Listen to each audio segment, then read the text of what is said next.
Hello, hello. I do not have the sound output correct for myself. There we go. Hello, hello. We're doing some more burner designing today. Surprise, surprise. It's almost like that's what makes up 60% of the week. Who would have thought? We're definitely getting close to the end. I think the only big thing we have left to do is power poles. Or not, well, power poles I guess will take a bit, but they're not difficult. The first part's a little bit tricky because we actually have to care about placement. So we want a lot of straight lines. Everything after bots does not matter at all where the power poles go. Like, at all. They're placed by bots. The best we could do is save a few entities here and there, but it's not going to make a drastic change, so we really just need to make sure everything's powered. Smogtorio, exactly. We're making some smog. We also, I redid this off stream. Someone sent me, well, I had to adapt it a lot, but someone sent me a revision of the coal, which I probably should have done from the start. I don't know what Nightbot is doing right now. It is completely checked out. So I guess I'm just on manual sock duty today. Let's see. I'm wearing the dark gray pair of these today. I'll just have to admit, I will be Nightbot. But yeah, I don't know. Don't know what happened. It says it's in the chat. It says I have permissions for it. It says it's moderating, but it's just not responding. Oh, that's true. It is Friday. It's not polite to ask people to work on Friday. At least not after the morning. Maybe in the like if it's like 9 a.m. Yeah, it's okay. But if it's like 1 and they're gonna go home in 4 hours, yeah. It's Friday the 13th and Anti wants to do trains. Okay, we don't have to do the train logic part though. This is the easy part of trains. Filling them. That's the limit of what I can really do. So this is what we need to work on today is the resupply train. So the resupply train probably needs pipe. I feel like I'll be hand placing some pipe. Honestly, I don't need to be. It's okay if you're completely smashed after 9 a.m. on a Friday. Okay, yeah, that then we can be a little bit more forgiving in this instance. But yeah, we made this a lot cleaner. It frees up a lot of room if we need to do some more spaghetti, which we might because we have to get some of this stuff over here. But for personal use stuff, let's go through the list. We need storage chests. We need inserters. So that makes sense. Pump jacks are they're a strong maybe. I have them in there because I could remove them from this train. But at the moment I do have them being sent there, which is nice.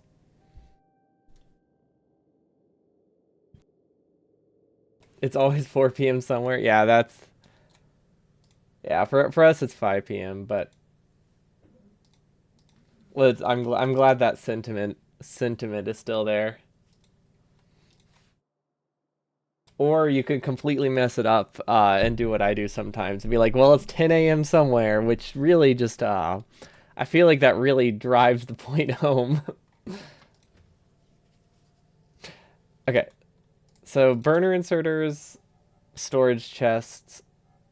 Um, we don't need rail signals. We don't need rail signals. We also don't technically need train stops because the thing is, we only need 50 train stops total. It doesn't necessarily need to be on this train. If we just grab a stack of them a single time, we're good. Like literally, we only need 20. We only need 50 total, and that's assuming 25 outposts. And strictly speaking, we can also recover them from other outposts. We don't need to place both halves. So we have options there. We definitely don't need locomotives. I don't think. Actually, should I?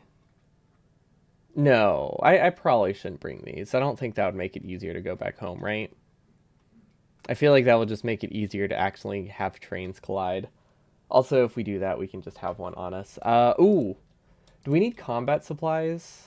Like defender, pretty much just entirely defender capsules, right? Like things we could use to clear biter bases. I don't think there, I don't think there'll be anything other than defender capsules, but those seem like they should be on the train. Rails, obviously, we need a lot of rails. Roboports are good. Big electric We don't need a ton of these, but we do need some. We need at least a couple to start every outpost. We're not doing pre-building, so that helps a lot. And then we decided we're not bringing substations. Those aren't strictly necessary. I really don't think I'll need pump jacks. I'll leave them in the train, but I don't think they're going to be part of it. Is this all I really need? What else could I possibly need for pre-building outposts? Is it weird to think that just 30 years ago, Danish people drank beer right after breakfast? Was it like a reduced beer, or like one of those like 2 to 3% beers just for like water purposes, or was it just like full on like they drink like a stout? Because I mean, either way, I could get behind it. Ooh, rattlers are delicious. Wouldn't drink them for breakfast, but they are good. They're not that popular here. They go by like 3 different names too. And there's like a 90% chance if you order it, the waiter is not gonna know what you're asking about. Like Rattler, Shandy is common name. I don't know. I feel like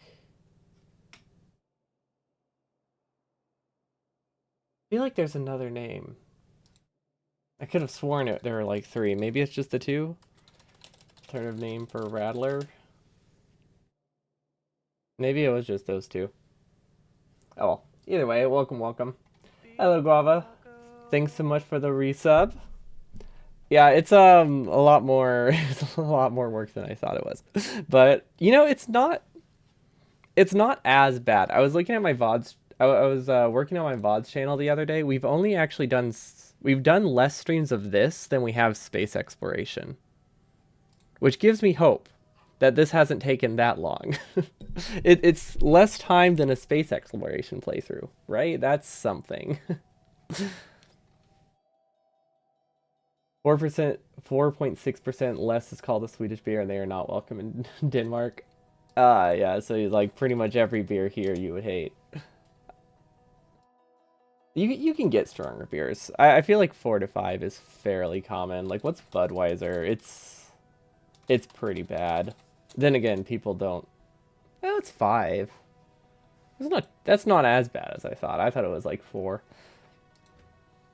But yeah, what else could I possibly need? Okay, so we need stuff to fight biters, which is really just this. Well, is there any reason I would be using grenades 10 hours into the run? Probably not, right? Defender capsule with damage upgrade should be more than sufficient. Don't mix Budweiser with Bud. Is that a different type of Budweiser? What's Bud? Like Bud Light? Then you get a Bud Medium. I feel like I'm missing something. This doesn't feel like a lot of stuff, but like, do I just not drink a lot of stuff? Bud Light isn't beer. Yeah, that's fair. Oh, you're right. Trees are a thing. That does reduce bot count a lot. That is worth it. We're gonna have to get both of these through the base anyway, so I guess they're produced close to each other, so I guess there's no real downside to bringing both. Either way, it's a sushi. Either way, it's spaghetti that's going directly through the base. Repair packs? No, I don't think you would need that. What? I'll be dragging a lot of rails. I'll be dragging a lot of power poles. I don't know if there's any chance I'll be using rail signals. Like, there's a possibility that it's the only way to make things work, but I don't think I really need it. Yeah, no, that seems silly. Does anybody know? Does anybody out here understand how the 100% blueprints work? Because like I tried to find where their trains are, and I just could not find it because I wanted to look at their resupply train. Just genuinely could not figure out where the train was. Like it just they don't have trains in most of the blueprints. They're usually just the rails. So I have no idea where the blueprints are, where the rails are, the trains are kept. Because like this is the one thing of the run that I probably will have the exact same train loadout for. Everything else, there's really no reason to copy their trains. But right here, I just wanted to know how theirs worked. But for now, I think we could probably make do with a 1-2-1 train. That seems reasonable. So we need one set of storage chests per outpost, and we need one set of burner inserters to go with them. So this right here is only enough for 10 outposts, so we'll need to call it a couple times. Okay, so the fact that we've already filled up an entire train makes me think this should be good. It's part of the main base in anti-elites 100%. Okay. That would be this one. Oh, maybe it's that one. Okay.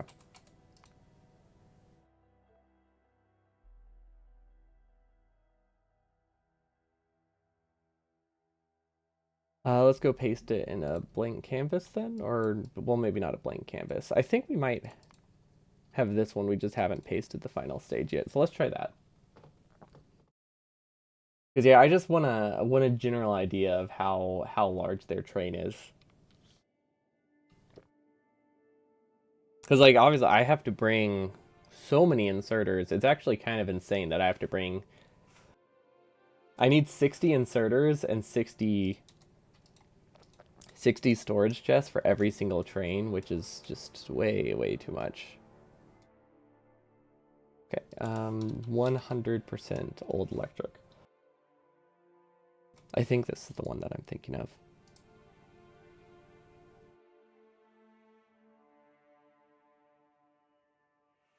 This is the only one with a train in it, so this has to be it.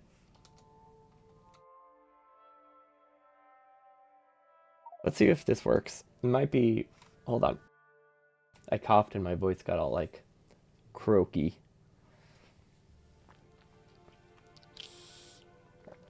Okay, a little better. I feel like that just happens sometimes. Like, I don't know, kicks my voice box out of whack. Well, that did not have a train here, so that did not do what I thought it did. I just kind of assumed that one would be the supply train. Because I think this is the supply train. Like, I can see that it has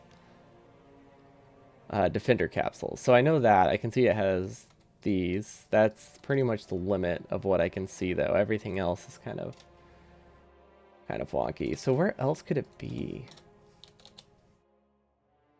Do they start filling it just like that much earlier, or maybe this is the wrong? This could be the wrong prince. Is it this one?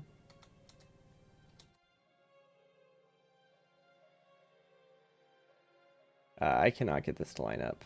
Oh, because it's completely in the wrong spot. Oh, wait, that's it. That's it. Okay, I'm assuming they're not actually requesting fish. See, rocket fuel, a tank. Oh, this is where they keep their like combat armor. Flamethrower ammo, grenades. Oh, they do bring locomotives. Interesting. So this is like resupply stuff for their armor. I guess so it has like a nice central point to grab from.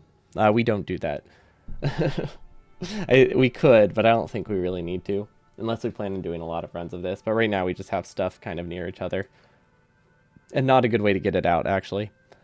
So we're not going to worry about that. But defender capsules, ooh, construction bots. Yeah, that makes sense because it's very easy to just lose them.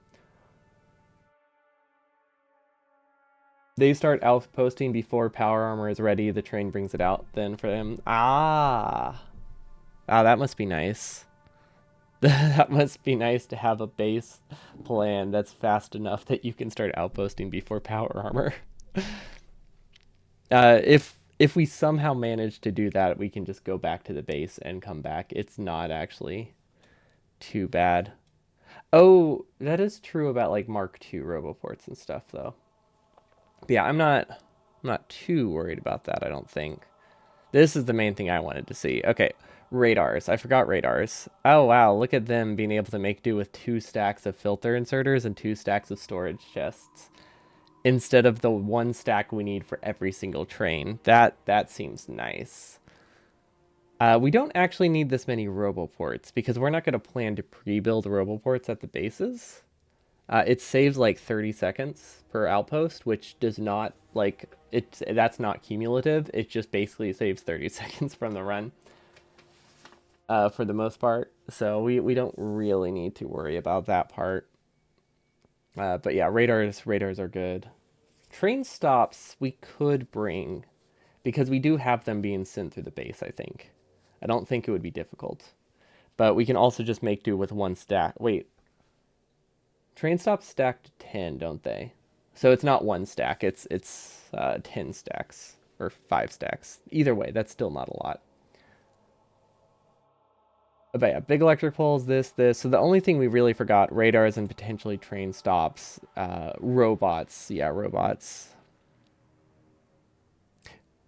We still have a couple things we need to add. I'm realizing we haven't set up flamethrower ammo, rocket fuel, or tanks yet.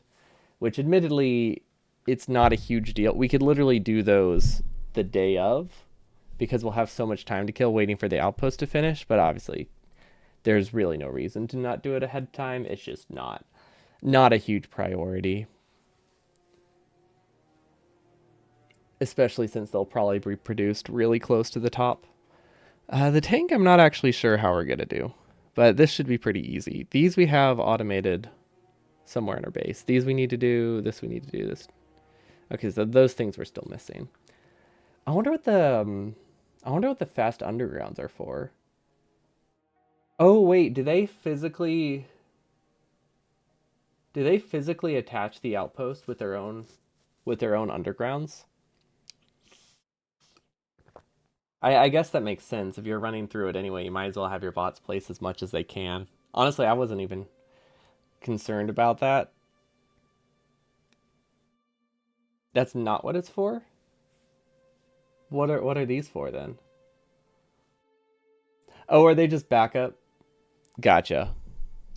Oh, and so instead of doing what we do, where we just have way too many being just like an extra stack being sent to every outpost, they have these as backup. Okay, yeah, that would make sense if we really were like trying to save a couple minutes or a few minutes. I could see how that would add up a lot.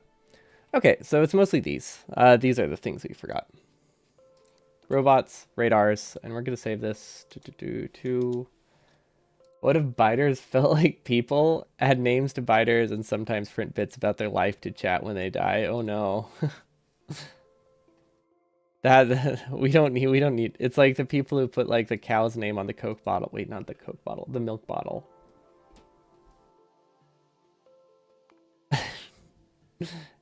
Yeah, or steaks. Oh, that's why I was thinking was Coke, because Coke does it, and when Coke does it, you look for the Coke with your same name. So same logic applies to the steaks and biters, right? I think so. Let's see. Jacob will never see their pet dog again. Oh, Chomps is on the brink of a scientific discovery. These are some advanced biters. They even have pets, and we're sitting there destroying their planet. See, Lizzie was actually low-key a dick, but also felt deeply lonely. Lizzie is so real for that. She's so vulnerable.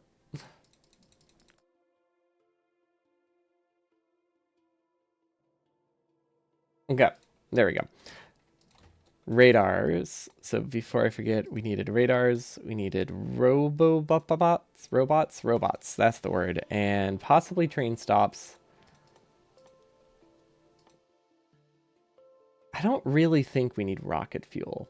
Flamer fuel makes sense, though. Flamer fuel does make sense. And the flamethrower, because I do think that we still need to burn trees. Justice for Lily, you can't even remember her name, apparently. You're part of the problem. Oh, yeah. Just a couple letters off. I mean, if you take a Z and you split it apart into the segments and then get rid of most of them, you get an L.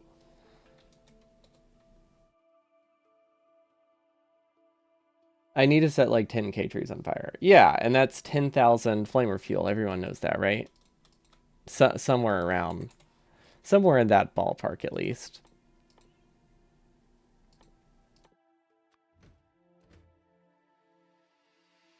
Okay, so that should be good. Grenades, maybe.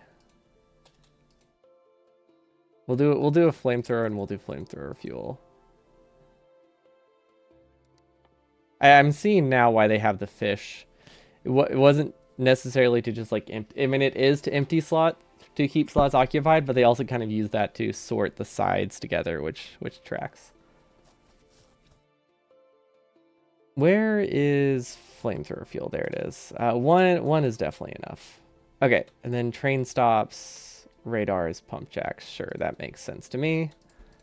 I doubt we need that many grenades, but sure. That seems fine for one train, and then the other one is pretty much going to be entirely rails.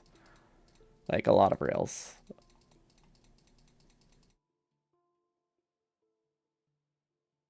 Right? Yeah.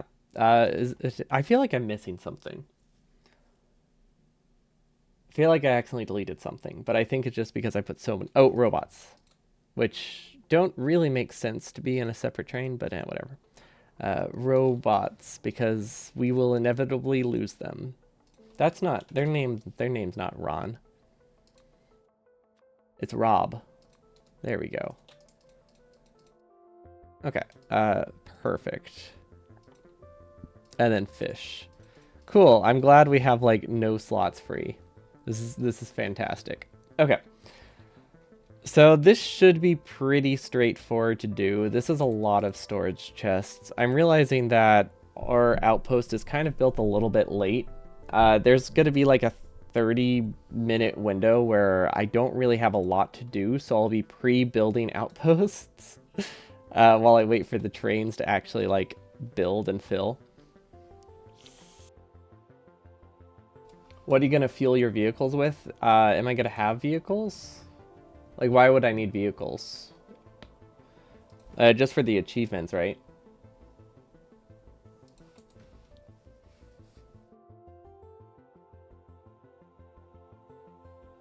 You gotta remember, I have solid fuel literally everywhere. So, I can always find solid fuel, within like a 30-second walk, probably. So I'm not too worried. Not too worried about having fuel on the train.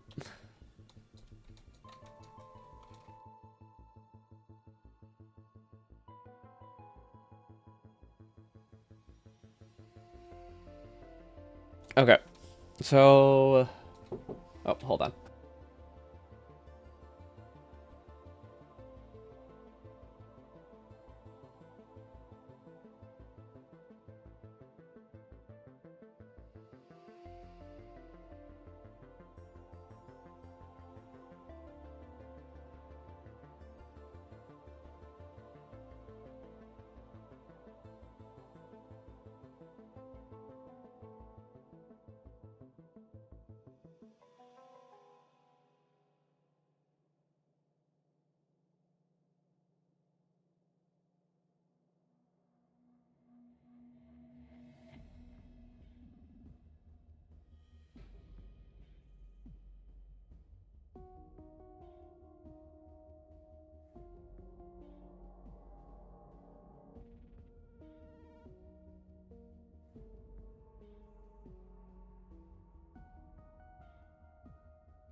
Hello, sorry about that. Someone was at the door.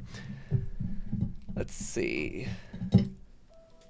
Have you figured out that coal slash solid fuel yet? I'm not sure what that means. Tank over biters that late with high evolution? and you want to use solid fuel, you like the attitude. What do you mean high evolution? Aren't they medium? Aren't they exclusively small biters? In 100%, like they're not able to evolve or anything, right? I thought they were stuck as small. I mean, there's a lot of them, but so I guess that is a lot of stuff to stop momentum. But I don't think they're high level or anything.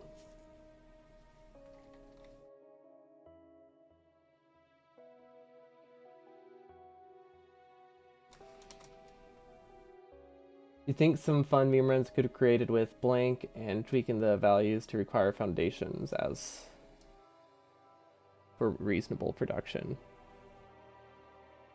Oh, they like give them defense? That's kind of cool. Oh, what? Does it give it like speed boosts? That's kind of fun. Hello, Pazvandi. Welcome, welcome. But yeah, we could bring rocket fuel. We could also just steal it from the train. You know, when you're filling up the train, the burner incinerator grabs the solid fuel, but then something weird happens. Well, the way we fix that is by not having solid fuel on them. We only have coal. So what you're talking about is when the inserters get locked up with the solid fuel. The reason that happens is because the train is requesting solid fuel and burner inserters, for example, and the train had access. Each inserter had access to both. However, in this design, we only have solid fuel being requested by an inserter that can move entirely solid fuel. Whereas these ones only have coal on the belt, so they can't lock themselves with coal because they'll never pick up coal to move into a train that can become full. It is solely for self-feeding. So we solved that a while ago. We just can't do that for the outpost because there's no coal at the outposts. How many meme runs do I have left? Ooh, probably only like 3 or 4. We have to finish Shoot and Scoot, and then there's like 3 more Mondays I could do. Yeah, so this is the outpost building train for the green chip outposts. It is a monstrosity and a half. We actually cleaned it up a bit too, like a lot. We cleaned it up a lot. Looked a lot worse the other day, but fine. We'll give in. We'll put rocket fuel. Honestly, it's not hard to get rocket fuel. I was just wanting to be stubborn. Okay, so we have rails. That is one thing. We also can get roboports, which I believe are here, so we can do a 50-50 split. I love how the staging is completely non-existent. We have no real staging. What do you mean the outposts have yet to be designed? That I would not have done this as the outposts haven't been designed. The outposts were the first thing we ever did. That's what we started the run with, and then we worked backwards from there. We've redone them, but yeah, no, this was a lot of work to set up. I would not have done this if the outposts weren't fully finalized, because the way this is set up is trying to maximize inserter speed because it's so bad. I needed to fill the train within like 3 minutes, so I had to have like the actual numbers present so I could figure out how long it takes to fill. Otherwise, you just wouldn't have a good estimate. I don't know why these aren't working. Oh, wait, we've disabled this one. See, the undergrounds hurt your eyes, but you understand that it's faster for bots to place. It's faster for bots to place, and it also just allows for... So that's part of it, but it also really helps you for figuring out what spaces are open to get more belts through. Like, if you have a solid stack of belts, it's really hard to see the lines. It hurts a little bit less, I think, if we speed it down. I mean, it's still ugly, but, you know, it's less ugly than when it's sped up and you just see, like, these random things flashing. But, you know, it's not a high bar, to be fair.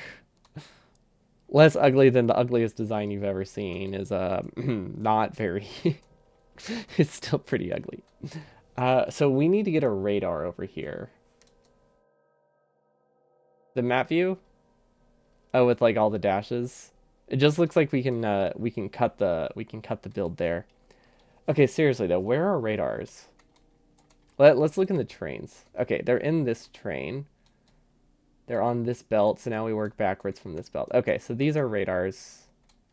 We could split here. We actually can't, never mind. We can split here. And then we can flip this, and then we can get radars out of here. Awesome. Looks like a chip design. I actually have had multiple comments about how it kind of looks like a motherboard, which is fun. It looks like I'm not even playing Factorio. Let's see, what is this? Pre-mined resources. Drills and pumps are redundant. All resources are pre-mined into chinks and chests and ready to be picked up. Oh, so it just spawns chests everywhere? That's fun. So technically we do need power poles. We haven't placed them. We wouldn't need any here, but we are actually just missing power poles in like 90% of our base. So that's not what you meant, but it is still a very valid question, and it's the answer to that is power poles are really easy to place wherever we need them. Belts are not, so we're doing power poles once we know everything is pretty much set in stone, because I think it will be a lot easier to adapt the base to have power poles later than to constantly have them in the way and have to move them every time we need a belt. Uses upgrade planner to change them to active providers. I like it. No, the big brain strats over here. Okay, so we have robots, roboports, rails, radars. Okay, burner inserters. Where could we possibly get burner inserters? If only there were a lot of belts nearby that had burner inserters on them, produced at like 20 per second. It's not 20 per second. We actually only produce like 5 per second, which sounds really low. Actually, you know what? No, it doesn't sound low. Producing 5 burner inserters per second is absolutely insane to be doing in a Factorio run. Like, that is so many.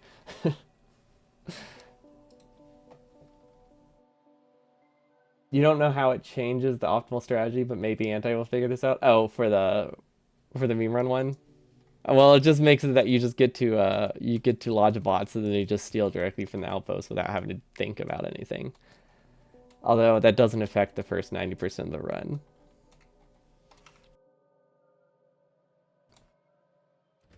Okay. Oh, storage. We don't produce storage chests. I mean, we do, but we don't produce that many. We have steel chests, we have circuits, we have red chips. We can do a local production. Okay, so red chips are somewhere around here. Green chips are here. They combine here. Ooh, okay, okay. That's what we need. I don't know why there's copper on this belt. I don't remember what recipe needs it. Is it in big electric poles? Is that what it is? I think it's big electric poles. Okay. And now steel chests. If we follow this pie belt backwards, we should get to steel chests. So I don't know what side of the belt it's on. So that gives us 2 options. Um, one of them is really lazy, and it's to just do a double filter. Like this. So I don't have to think. Which technically it's not really worse. It doesn't use more entities. So it's not a bad option. But yeah, that's one way to not have to think. Okay, so we can probably do storage chests over here, no problem. Now we don't actually need a ton. If we're doing one outpost every 10 minutes, we only need 50 storage chests every 10 minutes. So that's how many per second? Like 1 every 10 seconds or something. That should be viable. I say that, but it honestly sounds kind of hard.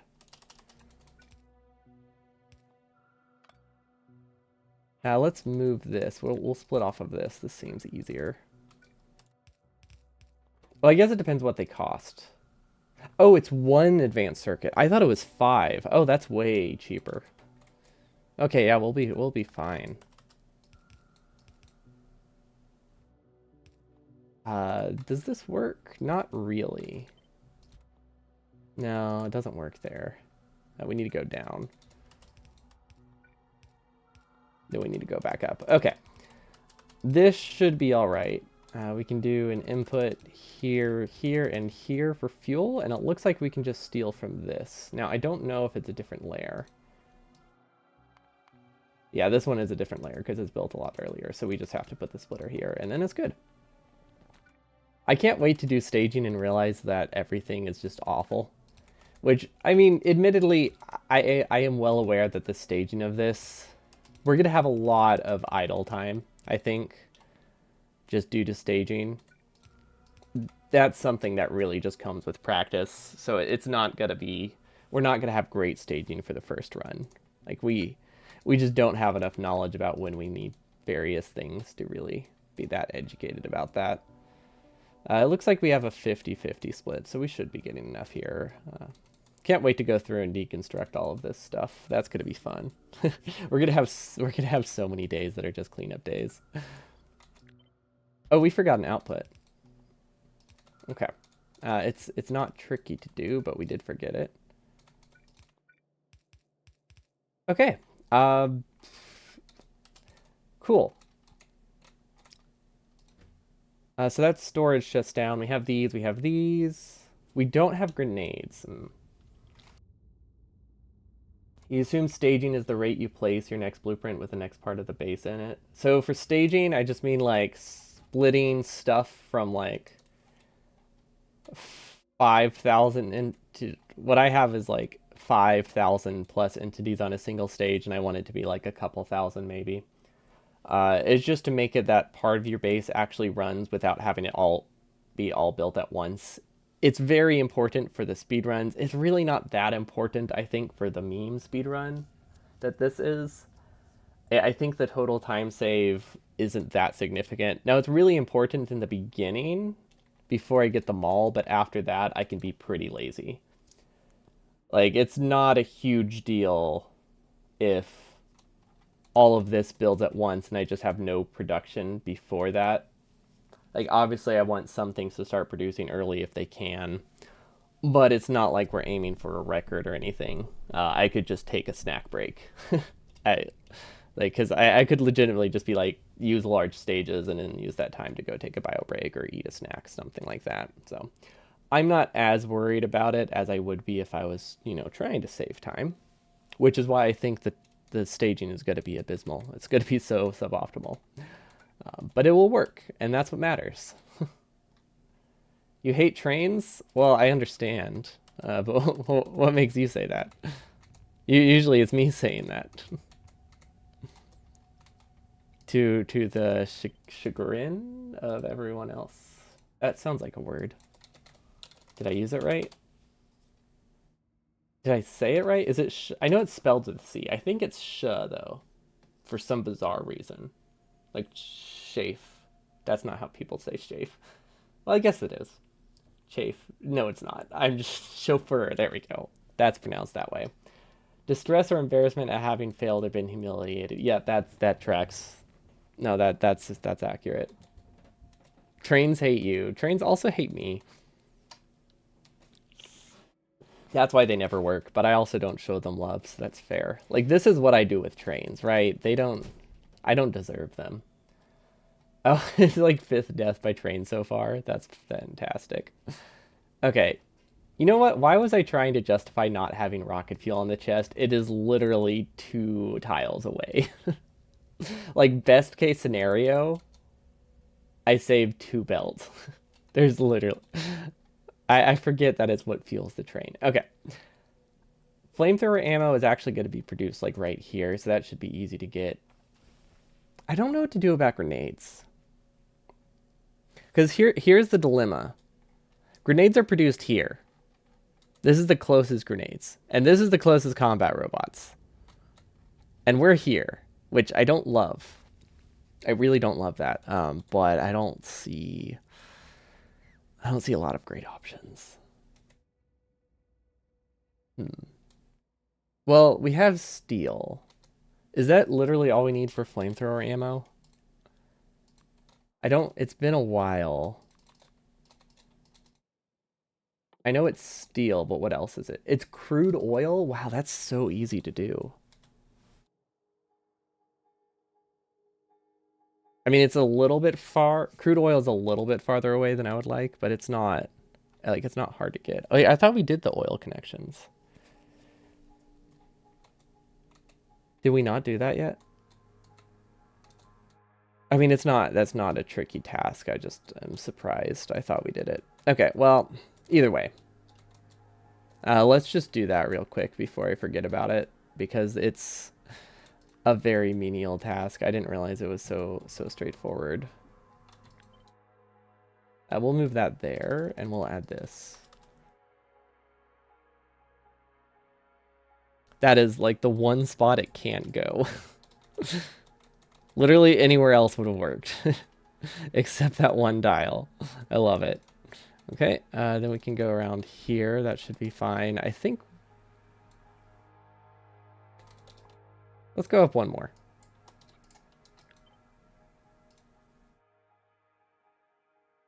Okay, there we go. We have nothing on our hotbar.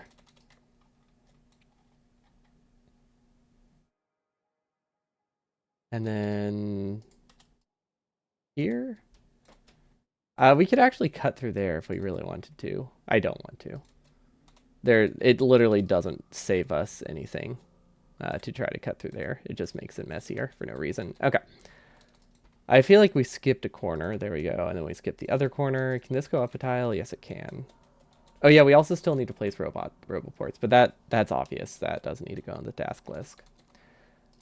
Okay, and then theoretically, this should be really easy because we already have rocket fuel. We already have fuel here.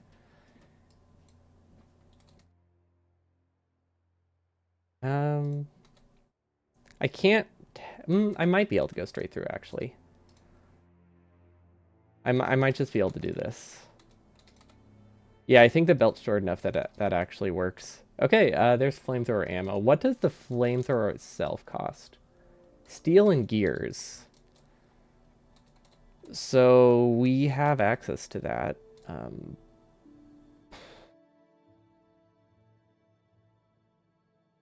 Somewhere. Let's see.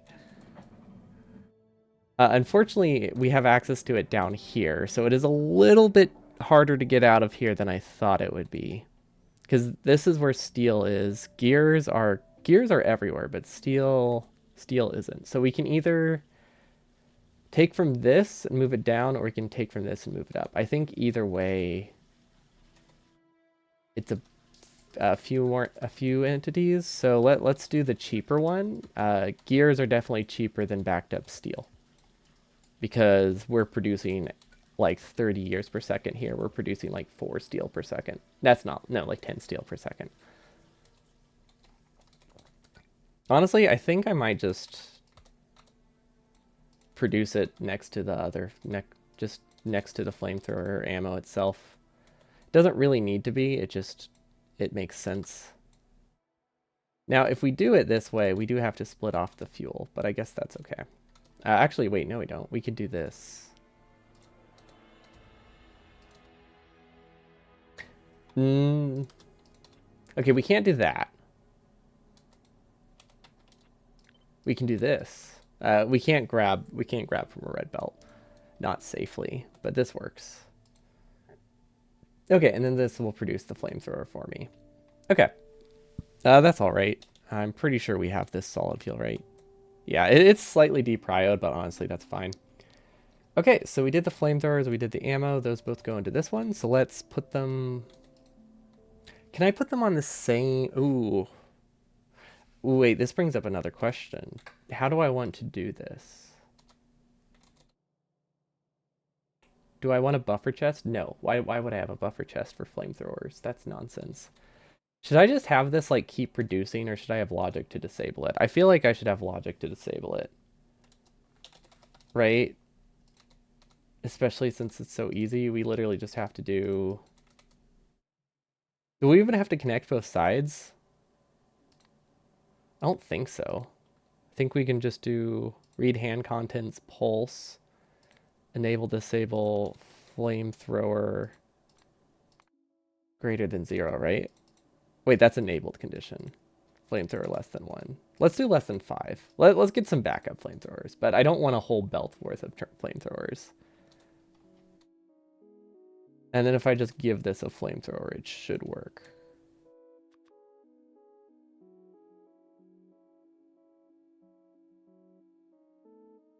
Did I do this right? No, because this isn't powered. Combinators probably doesn't keep track of that, does it?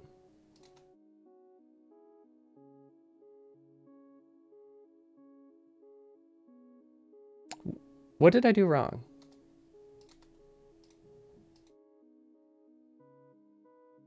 Do I have to complete the connection?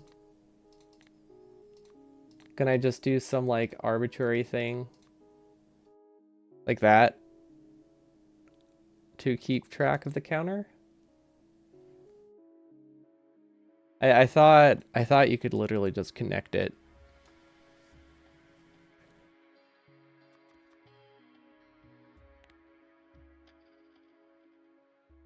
Huh. What did I mess up? Read hand contents. Wait, do I read or pull? Yeah, no, I do pulse. Because I wanted to only read it once, not for every tick it's holding.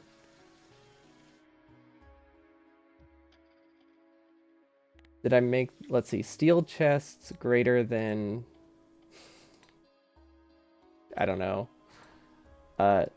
500 output. There, sure. It's not a condition that can be true, but seriously, why is that not working?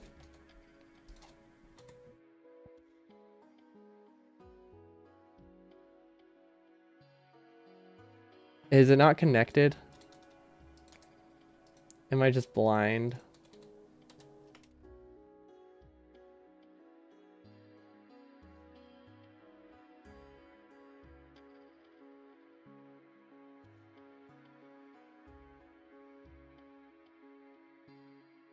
Oh, I moved it. Whoops. Now, obviously that's not going to work. I moved it. Maybe it wasn't connected. Maybe I disconnected it when I tried to power it. No, it's not reading it.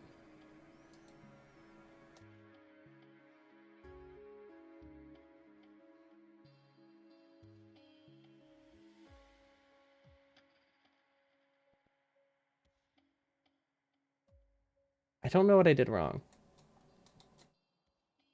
I feel like that should be really simple logic, and I definitely made just some really minor mistake, but I cannot figure it out. Let's look at something that actually works. I don't know how to look through my base. I think we use that same kind of logic on these things. No, wait, these have different logic. Oh, right. Um, yeah, whenever 2.0 adds the ability to read from an entire belt, that'll make this a whole lot easier because I had to instead just read from every single belt tile there. I completely forgot about that. There we go. If iron chest equals 0, we output iron chests. This we have enable disable. This one doesn't. Wait, does this work? Yeah. Oh yeah, because these are two different ones.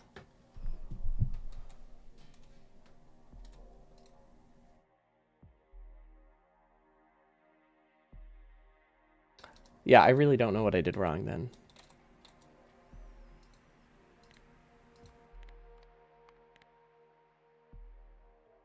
Well, this should always be true though, right? I don't want it to be true. Uh yeah, that's not right.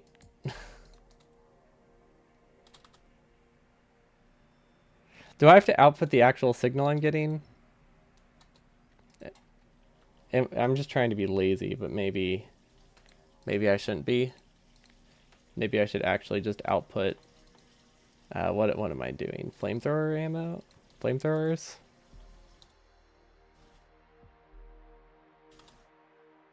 Okay, that works. I thought you could just do any symbol. Maybe that's if it's an arithmetic combinator, it can be any symbol. But either way, it should be good now. Whatever whatever we were doing, it's fixed. Okay, and then for this, we don't actually care about filling the train, so we can just read directly from the individual belts, which will make it a little bit safer. So that means every inserter is going to be hooked up like this. This is just read, hold. This has solid fuel greater than 0 is good enough. Actually, no, let's do greater than 2. Gives it time to back up on the belt. There we go. We can't use this. We couldn't use this logic for the rest of the train because we had to have logic on the inserters themselves. But for this, if we accidentally put 5 flamethrowers in the train, it's not going to be the end of the world. Okay, so for this one, I could do this kind of setup again, which would probably be a good idea.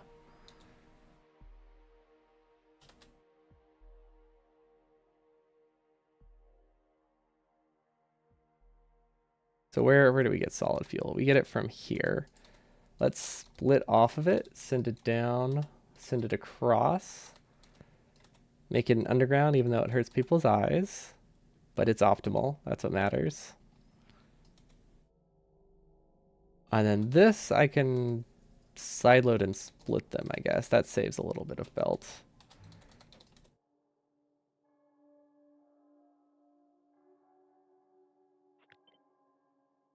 And then we can split them here. Yeah, that should work. It's optimal time. Oops. Yeah, as we go and we make a billion mistakes. That's accurate. Okay, so which side is this? This is going to be on the right. So let's put flamethrower fuel on the left. Because then this can just get sideloaded here. We need another tile. This isn't right. Okay, yeah, whoever said oops multiple times, it's yeah. No, that tracks. I forgot you can't read from the belt. Okay, so that puts on the right side. This puts on the left side. I think I got the split right. If not, it's okay. Yeah, this is an optimal base. People just don't know it yet, but you know, for a burner base, I think this is definitely optimal. Yeah. Yeah. Let's go with that. There's some argument to be there is some argument that it's pretty optimal for a burner base. So some keyword is some, but you know, we can't have everything.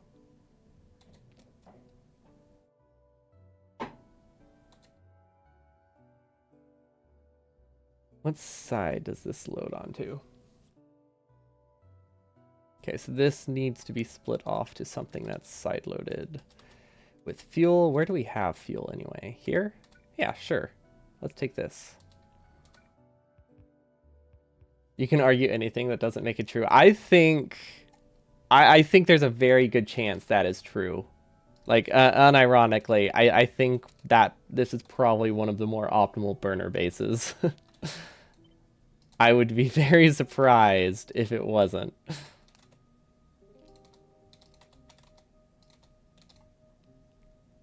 It does, yeah. I mean, sure, it's like being first place in something with no competition, but still, it's still a victory, I think. Okay, this is the correct spot for this. Good. This is just weird. Okay, so this gets side-loaded with fuel, and then this one doesn't. Okay, so this goes here. It filters out roboports to the right. I really hope robots on the other half of that, because that's kind of what I'm planning around.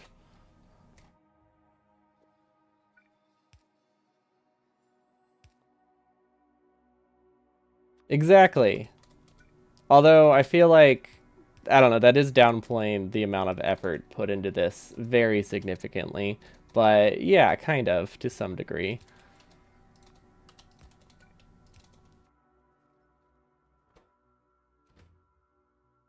Okay, and then we have burner inserters and storage chest. Okay. We started that. Did we get it through the base?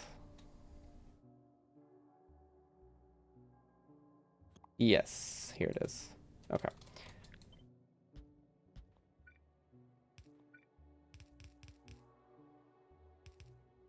Let's sideload these together. And then for these, we're not going to have any form of insert or bottleneck, I don't think. Which is nice. It's nice to not have one of those for the first time ever. Okay, so whatever this is going through the base, this makes things really, real annoying. It makes it real hard to get fuel over here. So burner inserters on the right. These are on the left, so that would go like this. And then, yeah, then we can't get fuel into this one.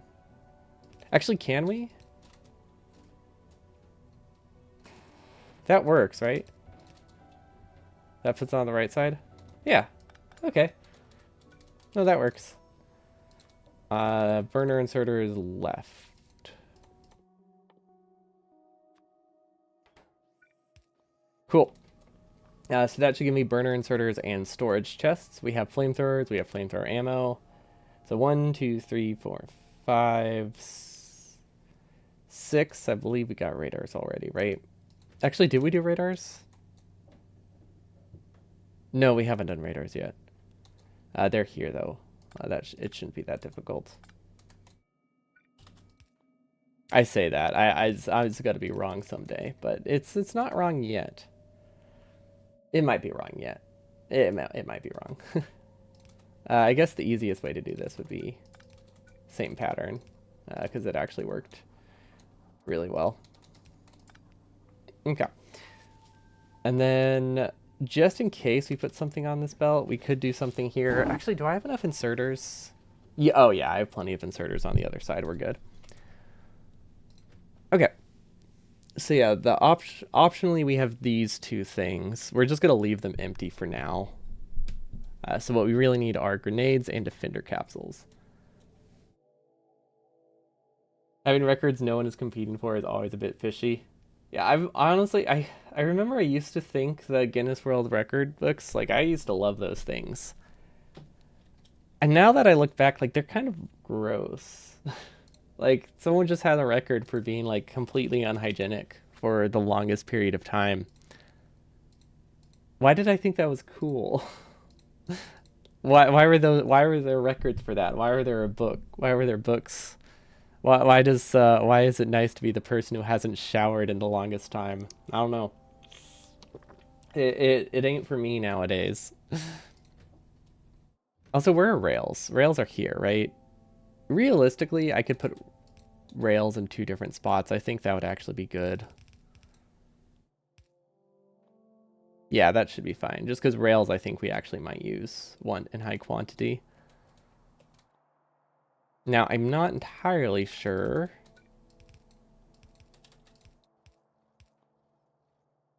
what side rails are on, so we're just gonna force sideload them. Then it doesn't matter, and we're good.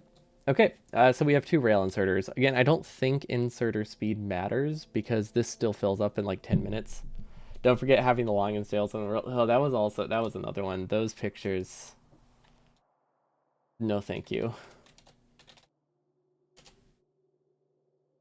Honestly, like I've seen people using fake nails. I've had coworkers who used fake nails, and they just. I don't want to say they were incompetent, but there were a lot of things that they just were not able to do. And they were only like an inch long, but like they could barely use their phone. They couldn't open like bags of chips or use the computer. I don't understand how they were able to work there, considering they couldn't do like half their tasks. Yeah, don't search that if you haven't seen it. They're very dirty, and it looks very painful to accidentally like stab them. But yeah, I like so even like 1-inch nails, I think people start to lose functionality. I think if you're practiced with them, you can make it work. I just have seen a lot of people not make it work. Okay, we don't have rocket fuel production, by the way. I feel like that should be pretty trivial, but we don't have it. Yeah, definitely should have warned earlier. You can just type with your knuckles. Yeah, that you see, you think they'd be able to figure it out. Maybe it would just they found it was easier to ask people to do something for them. Like there's definitely ways. They didn't do them. Okay, so we really only need defender capsules, grenades, and then rocket fuel should be really easy, right? There's no way typing with your knuckles is as fast as using your fingers. Oh no, definitely not as fast, but it's not like it. It's not like I worked in. It's not like I worked at a place where typing speed really mattered. You just needed to occasionally use the computer to check people in. So it's not like typing speed mattered. You just had to be able to use a computer slightly. So like one character every few seconds was fine. I think if you were typing a long time, it would be better. But yeah, it was like they couldn't do their tasks. It's not like a lot of their tasks. It's not like the tasks were time consuming. They're just a lot of things, small things they couldn't do.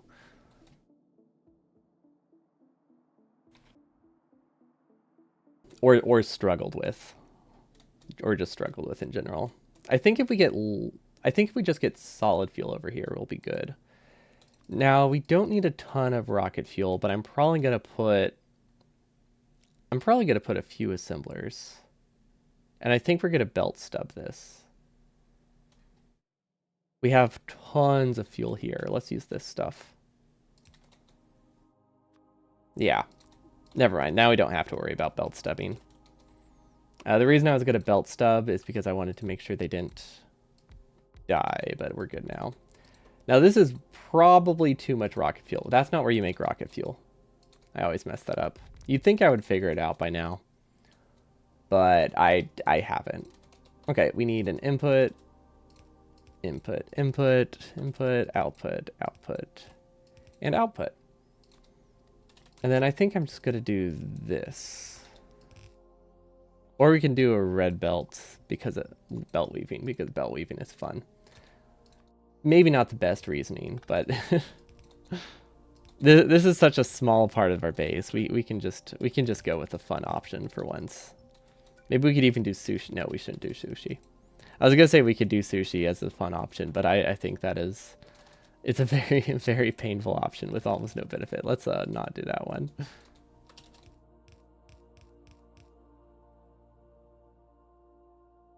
Ooh, yeah. Was there? Wait, is the Olympics still going on?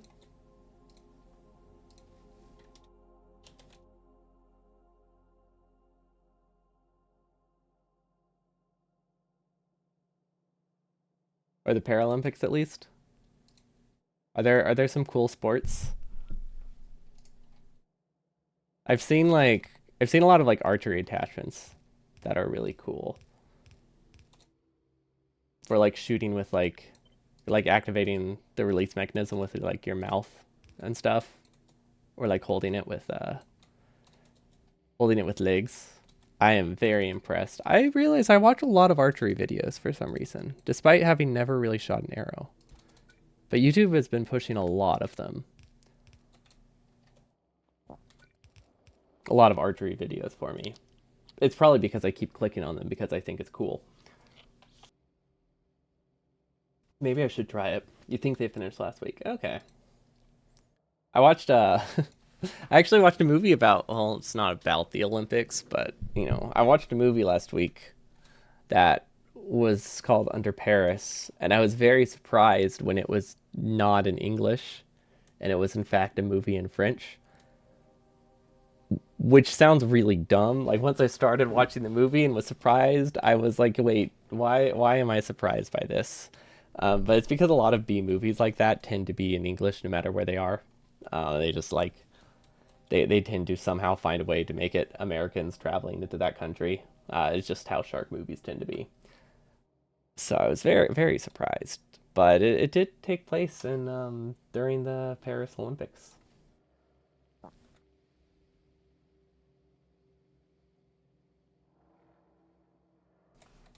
It didn't make me want to ever go to the Olympics. It was terrifying because sharks. See, and then it turned out that it wasn't a movie about Olympics, but about French Foreign Legion.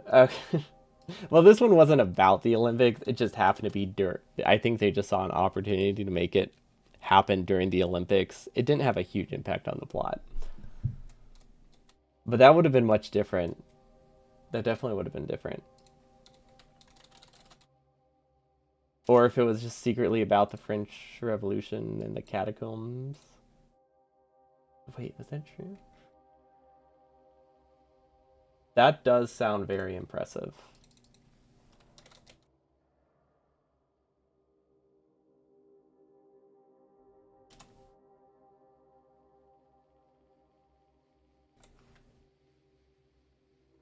Yeah, no, that sounds incredibly impressive. How do you watch Olympic events? Like there were some that I wanted to follow, but I genuinely just realized I don't know how to watch these. And when I tried to find them, I couldn't find anything for the ones I wanted to see. I thought they were like very publicly broadcast and easy to find, but a lot of them weren't. Maybe it might vary by country. I just assumed it was going to be like every news channel had the Olympics of some form of Olympics to watch, or like even YouTube channels. It seemed like something that would just be there like archived, but it wasn't. I wanted I wanted to see that one girl breakdance so badly. I searched for days and it was just everything was locked for like specifically countries only you can only access in Australia. They were all like Australian news channels, but no one here was covering it, despite it being the best breakdancing of all time. Kind of most entertaining. Well, we can give it that one probably. Oh wait, this is grabbing from a splitter. The original design that worked for, but it doesn't work here.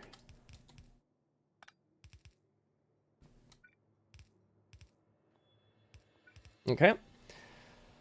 And then I guess we can just kind of go around. Also, it looks like I am in fact just saying this is the correct spot to be in. Or this is where the train is going to be because it's not the best spot. It's not centered, but I guess that doesn't matter. Which does remind me, this isn't really set up great. So the way that I have this train set up, I can have a train waiting here, and I can have a train waiting here, and I'm pointing at my screen. But okay, I'm also pointing with the mouse, so it's not completely like it's not just me pointing at the screen.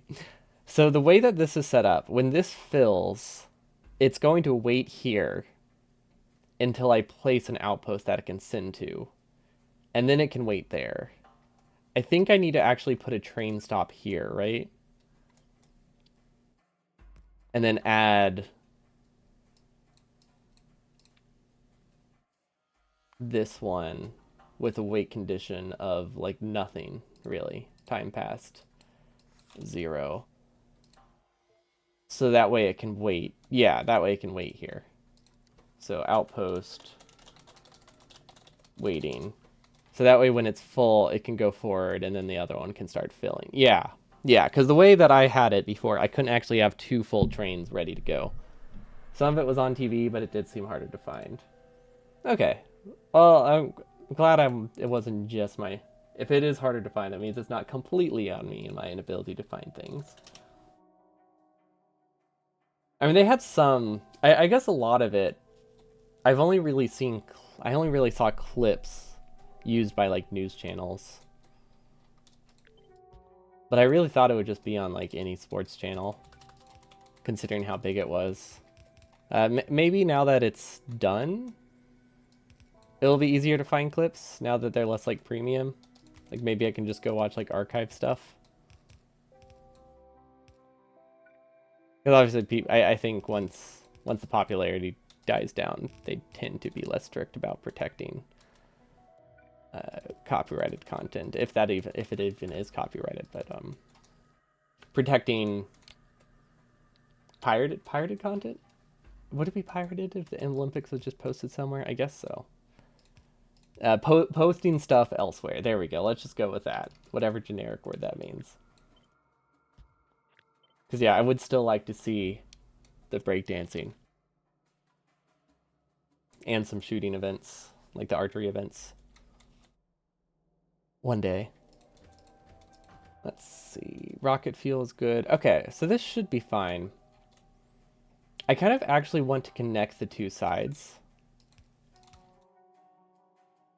just to make it a little bit more balanced.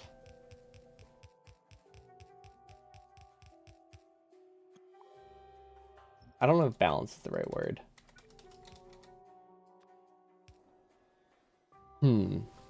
This might not work. This might not work. I realized the way that my trains are set up, sorry, not my trains, the way that these are set up, this is like the lowest priority. So if this ever backs up, we stop getting rocket fuel. So how do I fix that? Cracking is normally the way to go. If I connect everything together in one light oil line, that would technically fix it. So I guess I have an option to fix it later if I realize there's a problem, and it's not that much work. So if it does back up, we should be fine. But yeah, I've never really had to make light oil and actually care about the light oil before. Pretty much always I am using the plastic, and then light oil is just a byproduct I can crack. But when you need primarily light oil, things get a little bit different. Another option is we could send it to burn and power, or you could just buffer stuff. Like we could just start buffering solid fuel into a chest. Yeah, we have options. We have options to convert stuff later.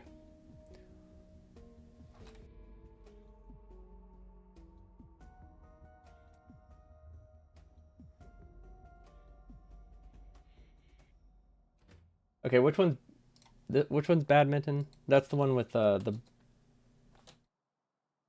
birdie things, right? Tennis, but with the, well, I guess, yeah, tennis, but with what are they called? Shuffles. One of those, I'm pretty sure is right. Yeah, that game's fun. The feather ball. Oh yeah, that is a good way to describe it. Yeah, that is what it looks like, or what it probably used to be before it just became like plastic fake feather. Yeah, that one's fun. I always liked that more when we played that as opposed to tennis and PE. I think we're good, right? Oh, right. These two things. And possibly these. Okay. So, train stops. It's still feathers? Yeah, I guess probably at the when you play the actual sport. I've only played it in PE. But, you know, they're where they just give us like a solid plastic a solid plastic thing to play with. But it makes sense that it would not be that when you're not, 7.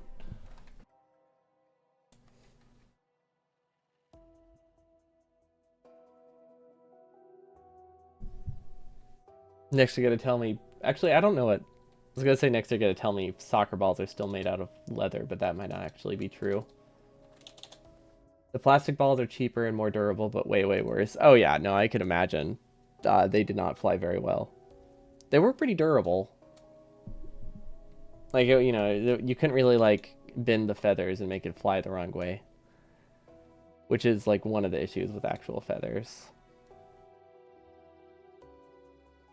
Well, it's a lot easier to burn.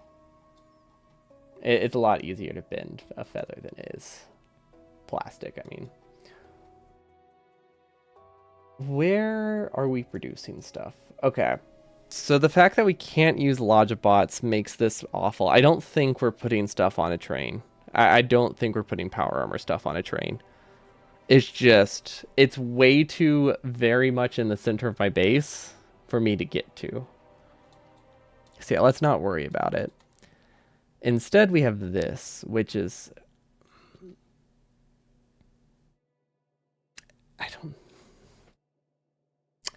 How do I do this?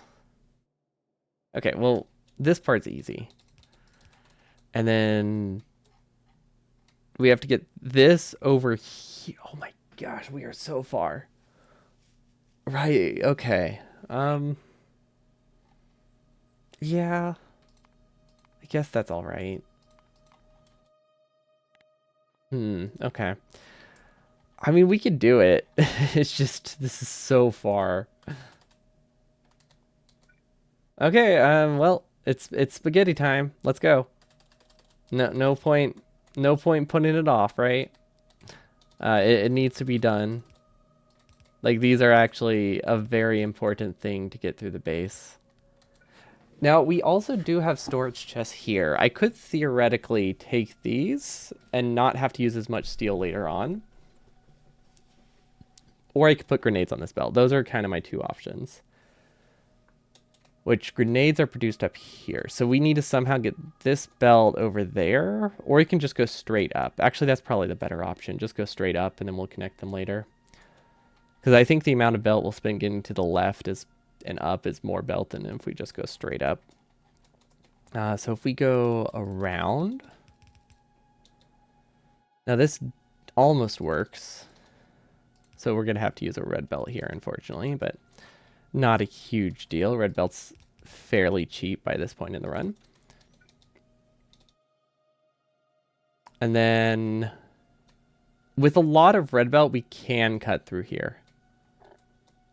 It makes it a lot simpler. I think that's what I'm gonna do.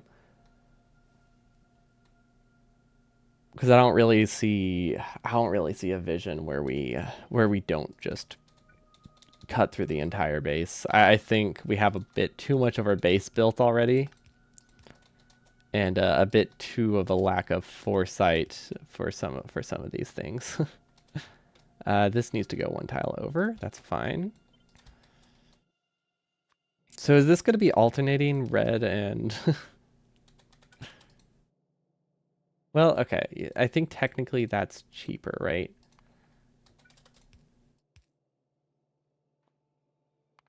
Is that worth it? No, that wasn't worth it. No, that wasn't worth it at all. I'm just gonna use the extra belt. It's not that much more expensive, but it makes it a lot easier for me to build. Okay, well that lasted us a very short length of time. So now we have to go up and then we go down. So what this let us do is get that belt out to the left and then curve it up. Awesome. And there we go. We did it. Well, maybe we shouldn't celebrate. We probably shouldn't celebrate quite yet. Although we're pretty close. That's the wrong layer. Oh yeah, I forgot we have beacon production. I forgot we're actually using beacons in this run. It's almost like no matter how slow you go, speeding up silo launches is actually helpful because it takes forever. I could use red belt. Yeah, I could just use red belt this whole time and not have to switch back. Unless you had something else in mind. But if I don't strictly have to use red belt to like clear a gap, I do like sticking to yellow.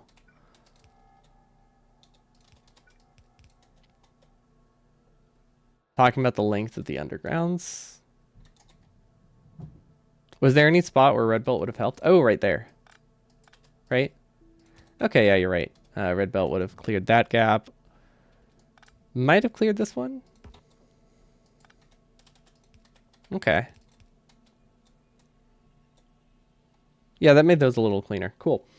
That was worth it. Trading 2 for 1 is definitely a fair trade.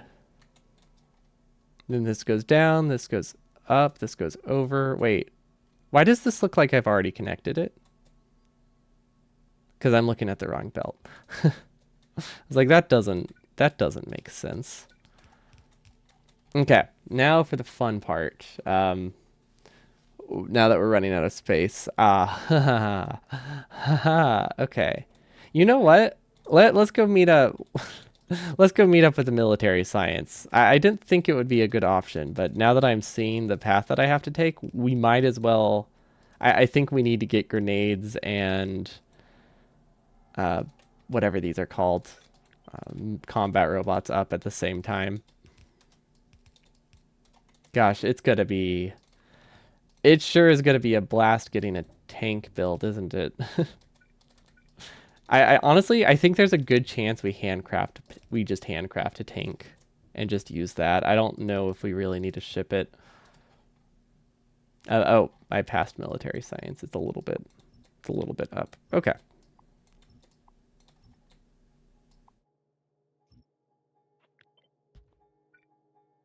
I think we're getting there. Wasn't expecting this to be a spaghetti kind of day, but it does make sense. We're definitely at the spaghetti period of our builds where we just have a lot built that we can't change unless we do like a complete revision. So yeah, it tracks that there would be spaghetti. Okay, so I'm hoping this has enough grenade production. I think it does. Not entirely sure, but I'm pretty sure it does. So we need to follow the belt. Grenades are here. And then they're here. Why is there solid fuel on this belt? Oh, because I forgot to set the filter fast enough. Okay. So grenades, it goes through here. I really hope we have a surplus of grenade production. And I also hope that we can somehow get it out of here, but I don't know.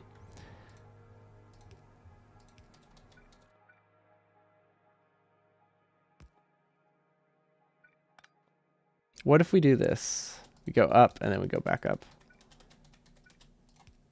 Okay. Because I wasn't sure what side it's gonna be on. We're just gonna do this. So we filter out grenades to the right. Hey, was military science? Did it ever use construction robots? Military science Factorio. I know it's changed recipes before. Oh, it used to use gun turrets, not robots. Okay, I was thinking something that did automatic attacking. Turrets makes a lot more sense. But I thought maybe that combat robots were unlocked earlier or something. But honestly, with the current tech, that wouldn't actually make sense. Okay, so there's not much space here.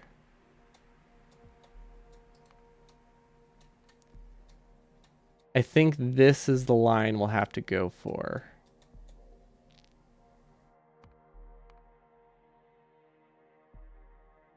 Yeah. Okay. We got this. There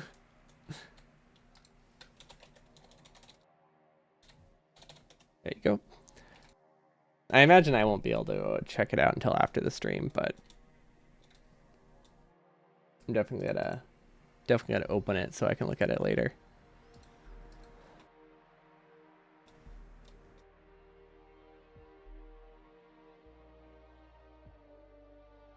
Why is there coal on this belt? Did I mess up? Yeah, I did. Wait, did I? How did I get coal on this? Oh, I wonder if it was the same. It might have been the same belt as before that had the solid fuel on it. It probably also had coal on it.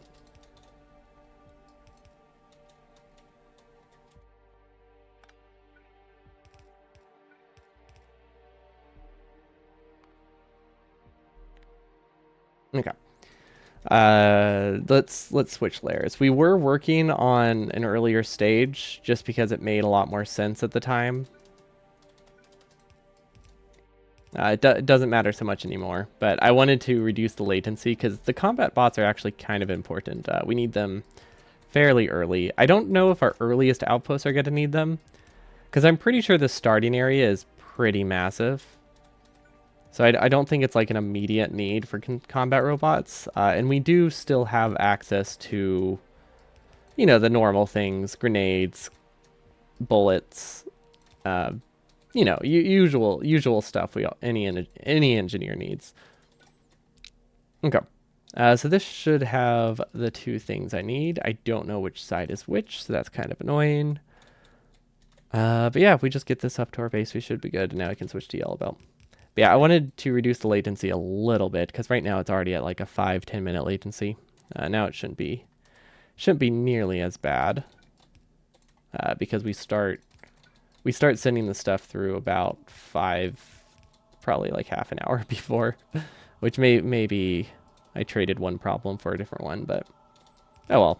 Honestly, I don't think the combat robots don't take up that many resources to where I think they'll starve anything else if I use them too early, or if I back up belt too early. It's not like roboports or modules where if you have them backed on a belt and not being used, it's just incredibly expensive. We do try to avoid that kind of stuff. Okay, so grenades are on the right side, I believe. Let's see. We have a forced side load. So yeah, grenades are on the correct side of the belt. Well, no, not correct side of the belt. Literally the right side of the belt. So that would be this one. So grenades filter to the left then. So that way we can side load coal, like so. And then this one we just send straight through. Okay, that should be good. Now the only thing now we're missing is train stops. Do I want train stops on this train? I think I do. I think I do. Just because of how far they possibly are. And I know exactly what belt we can get it from. We have this belt right here that had pumps on it, pumps and assembly machines. I think we can convert that to a train stop belt really easily. The only issue is how do we actually do? Wait, that doesn't have an output. Do we have trains? Wait, don't we have train stops on this train? Do we not have train stops on this train? We do. Where do we get them from? I'm confused. Do we... What? Did we mess this train up? Hold on. This one isn't symmetrical. That's fine, right? Yeah, this one doesn't need to be symmetrical like the other train. Yeah, because because it backs up into the slot. The other one is a circle. Why didn't we just make the other? Why did whatever? It's not important. Why didn't we make the other one back up? Right, we have the loop because we have never mind. We have two trains. That's why we didn't just forget. Okay, robots, iron chest, train stops, burner mining drills. This has 1, 2, 3, 4. This has 5 things on it. Oh, you know what it was? We changed our mind. We changed our mind. We were going to put train stops on it. Then we realized we only need 3. And that's easy enough to place by hand. That's what it was. We're just going to have them on us. Because we need 1 for each train station. We just decided why not bring 3 for each train station. It's not any different. But those are much closer patches. So I don't see a way to get this out of here. The nice thing though is that I can just take from here. We'll need to force a side load, but that's easy enough. We definitely might have broken that. Okay, but yeah, we originally were going to do pumps in our pumps in our pumps, pumps in our pumps. I mean that is technically correct, like not fully correct, but it's pretty accurate. We wanted pumps in our trains, in our pump jacks. And then we decided to do a different setup where we just do 2 pipes because that seems way easier than having a blueprint of pumps. And cheaper. Mostly easier though. Well, maybe not, probably not cheaper, but easier for sure. And if we need pumps, if we change our mind and do pumps, we can produce local pumps real quickly. But we somehow need to get an output out of this chest. Which I'm going to be honest, I do not see a way to do that. Can I put the chest in a different spot? Like, what if it outputs to the right and then it outputs down? Could we make that work? Can this be moved?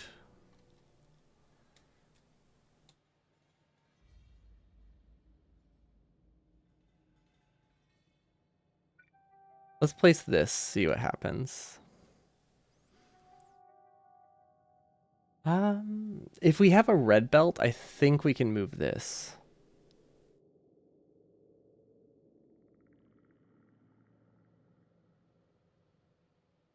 Oh wait, I think I see a way. If this goes up first and then under, and then this one crosses. No, that still requires a red belt. And if we're gonna use a red belt, we might as well go with the easier red belt option than that one. What are the other options? Oh, this is very crowded.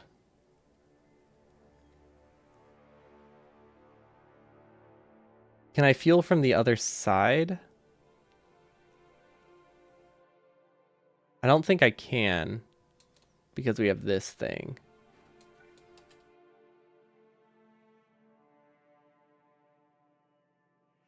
Because this would go, if I shift this, it would just go here and then over. Which doesn't solve the problem because we can't put fuel on that belt. This is a tight spot. This is a really tight spot. Wait, what's this? Oh. We don't need this side load. In fact, the side load makes it not work. We have a second side load later. I didn't realize that. And that's why we double check our work. Okay, you know what? We've done an option before where we just output directly from this onto the belt. That could work.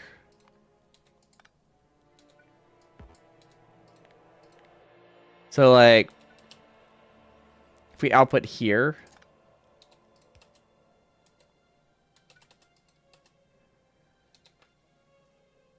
we don't have enough space, but maybe that could work.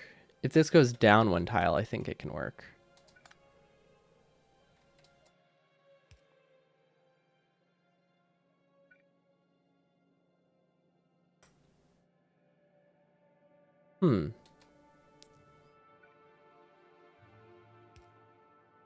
Almost, but not quite. Not enough space.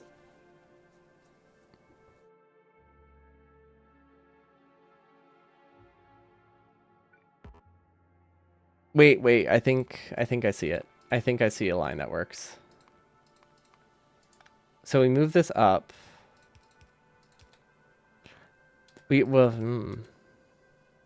No, that doesn't work. Gosh, this is a mess.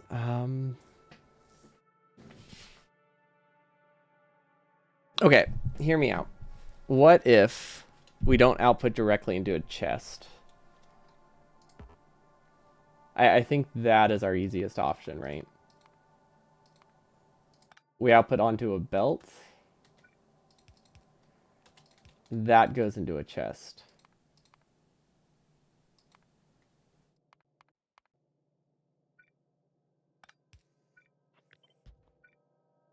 Like that. And now we didn't gain anything from that, but maybe conceptually it helps. I was hoping we had one more tile here. What if we move it up more? We need 2 tiles. We need space for a splitter.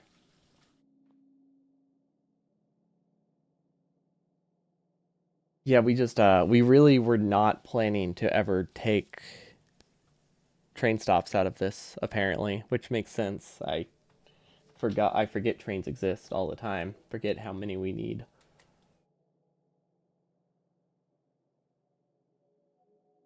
Do we need to do this? We don't strictly need to. What if this outputs in a different direction? Okay, the pumps get, okay, you know what? That's what it is.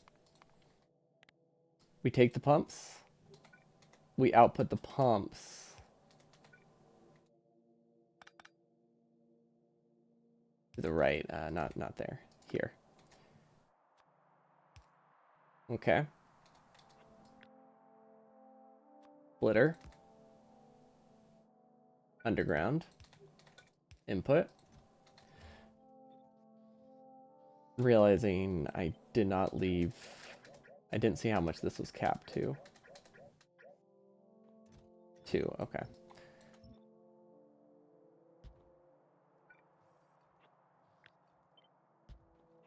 There we go.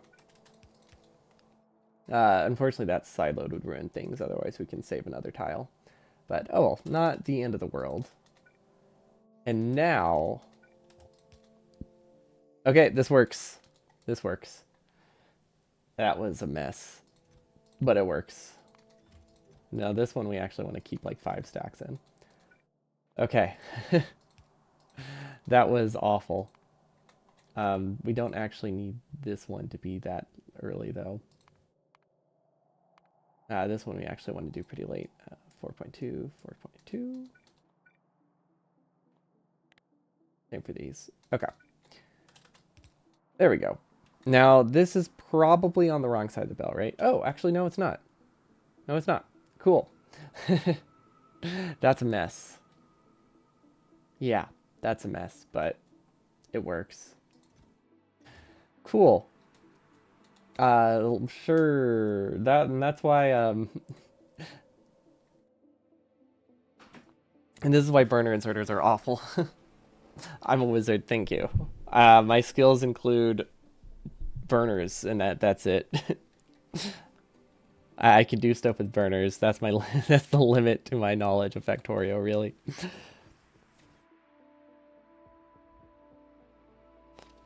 You know, sometimes sometimes people ask about the rules of the challenge, and they hear that it's only like my limitations are only the burner insert, only vanilla stuff, right? Like I'm not adding the mod that makes everything a burner, and they're like, oh, it's only burner inserters. Like that is literally 99% of the downside. I don't know what it is, but people think that having like assembling machines cost fuel. Like they think that adds to the challenge like significantly. It really doesn't.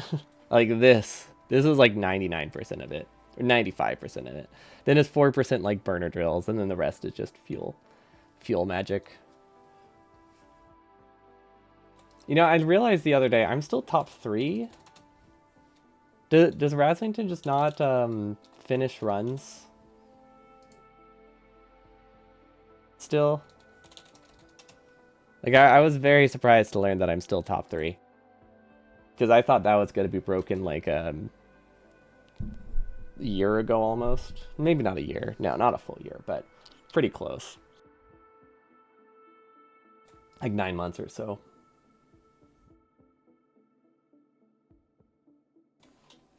Especially once Marvelous Mix started being used. Okay, but we did manage. So we have train stops. Now we need to figure out where we actually brought train stops. Now they should be on this. Train stop. Train. There we go.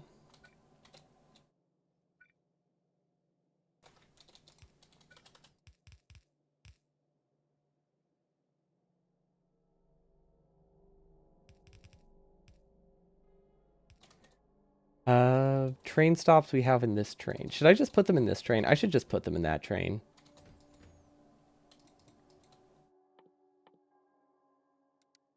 Train stop. Okay. There we go. Sole reason of that, it just looked a lot easier. It wasn't like strictly necessary. We can't filter that slot without a fish. Well, we can, but we would have to disable the whole stage. But if we put a fish in it, it's a lot easier.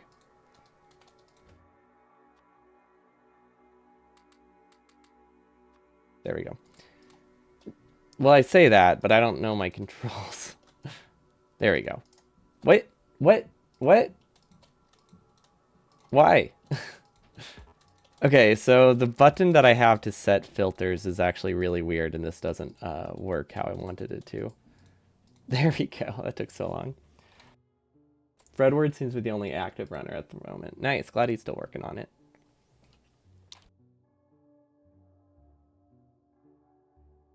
Oh yeah, I guess for like active submissions. I wonder if a lot of it is just the expansions coming out. People don't want to spend time practicing when they don't know if there's gonna be like a leaderboard split or something. Because I get that. Like I'm designing this to submit a 100% run, and it's gonna be submitted like 1 to 2 weeks before the expansion, probably. I, before it just is completely, possibly not a valid run. But it will matter. It will be valid for like a day. Hopefully, that's the goal, right? I really hope I do get to run this before the expansion. I think most likely I'll be able to. I don't think it'll be that much before the expansion, but I think it will technically be before the expansion. Where's the blessed face for us to see when you'll be doing the actual run? So I'll post in the Discord. I'll also have it as my title for. I'll have the announcement and like my stream title for like the week prior. But I'll probably announce it like a week in advance at least. And then I'll be doing the run here. Obviously, it'll be uploaded to YouTube. I'll also be announcing it on my YouTube channel. It will be pinned into like my most recent videos. So yeah, it'll be posted Discord, stream schedule. You can my stream schedule will have it. Stream title will have it, and most likely pinned comments on my YouTube videos. So four spots probably where I'll have it available.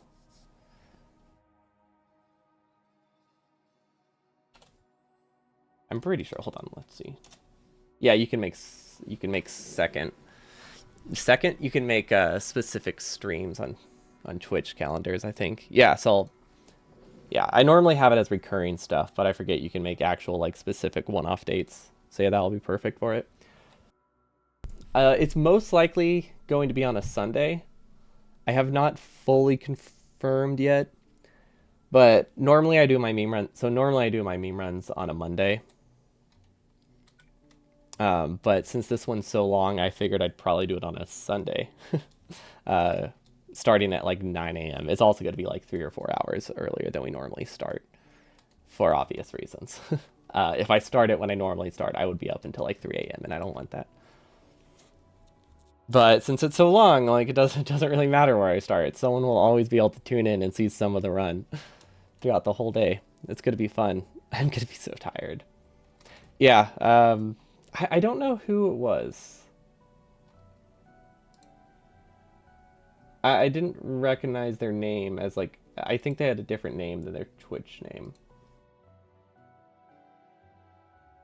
But whoever SD is, they gave me this part, and most of this part. I had to do a little bit of finagling to make it work with the actual train inputs, but other than that, it cleaned this up a lot, which gives us a lot more room for future spaghetti as we set up our supply train.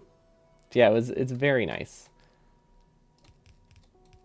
Also reduces the coal needed to start pretty significantly, which theoretically could save like up to 10 minutes. It's hard to say because bots are finicky,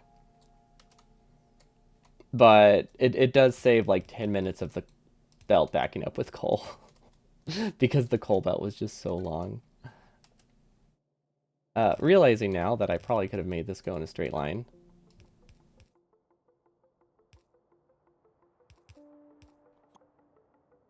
Using more and more cursed inserter drops? Oh, you mean like this part? Yeah, they're very cursed. Ignore those. Okay. So train stops are now here. So the only thing we're missing is pump jacks. And that's just because I don't think I need pump jacks. there's no real reason for me to bring them. But I do have them in I do have the ability to put them on the train. Should I have a larger buffer, though? That's the one thing I'm worried about. The way that it's set up right now, this can do 9 outposts. I have to summon a train every 9 outposts. That seems reasonable, right? That's a train every 90 minutes. That having to wait for a train isn't going to delay me that much, especially since I can summon a train while doing another outpost. Yeah, I think 9 in a row is enough. I don't know why in my mind, like, I needed to be able to do every outpost in, like, one batch of storage chests. But if I change my mind, there is space here. It would get messy, but I can expand the train and add an entire other row of storage chests and burner inserters. But there we go. There's our supply train, or a resupply train. It has everything connected. We finally have this. Does anybody know what a tank costs? Oh, that is insanely easy. That's really easy to do. Well, okay, it's not that easy right now because we haven't done bots, but we have to do a bot build right here with engines, and we're just gonna leave a placeholder right now since I doubt I have time to do it today. We'll probably have to do it tomorrow, but I need more bot production. Now we have the circuits for it, we have the steel, we have the gears. We literally just need the bots. Because I realize most of our bots go into science, which makes sense. We would need these, and we need these. So yeah, because these would be produced, we would have engines, we would have gear, we would have steel, all really close to each other. So we could take from this, and we can make our tank, and we could put it on the train if we wanted to. Actually, let's disable the layer. Let's put a train on that. Let's put a tank on this. Now, we can't do what the actual 100% runs do and put all the power armor on a train. It would be great, but because we don't have access to logistic bots, there's no way in hell we can get them through the base.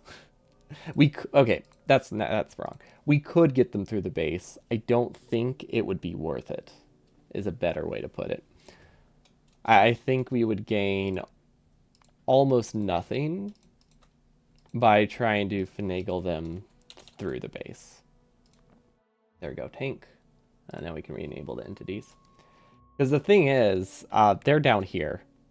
And unless we could do some kind of sushi belt, maybe.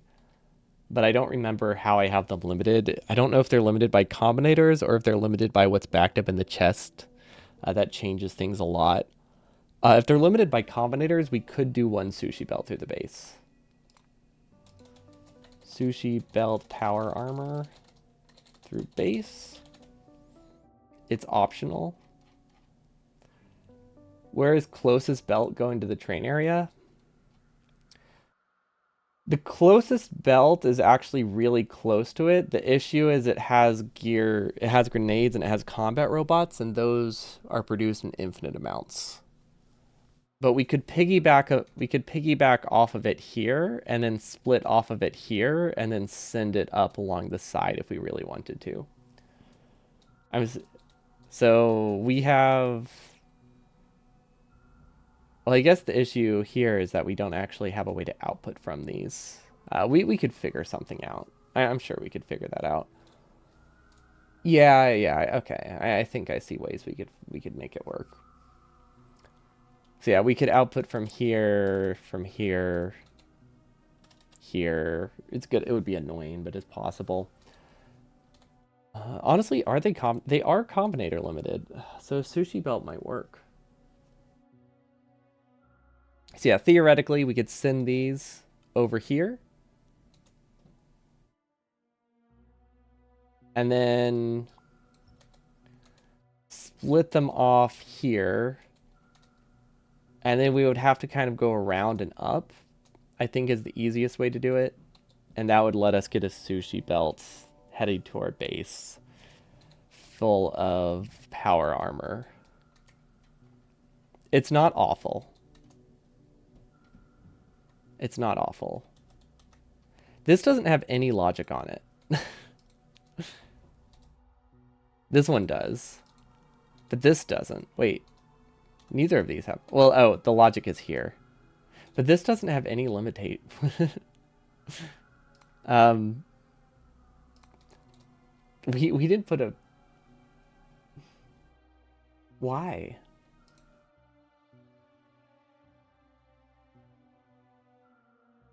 How do we do this? I mean, I don't care that much about the wasted resources, but we need some logic. So what should we do? What should we use as logic? Should we just limit it to chest of one? Oh, but if we're doing the sushi chest, we need combinator.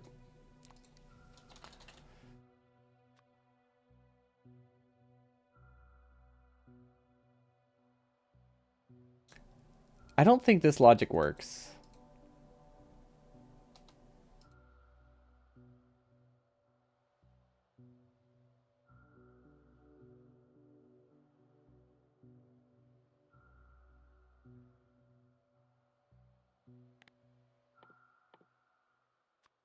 Maybe that does.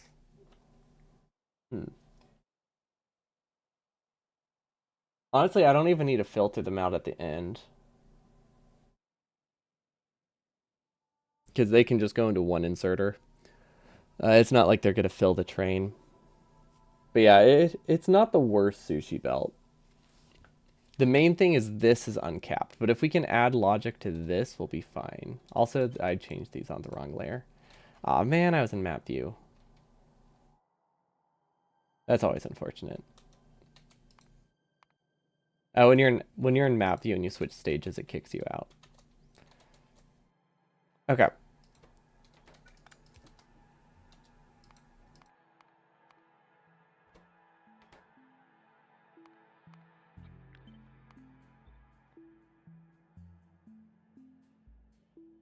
But yeah, it looks like we could filter, we could piggyback off of that combat bot one. The other option is just running through our base and grabbing them. It would probably lose us a couple minutes. I don't think it was going to make a huge difference. But that is an option. I guess it all comes down to what goes in power armor. Let's see. We obviously need the power armor. We need exoskeletons.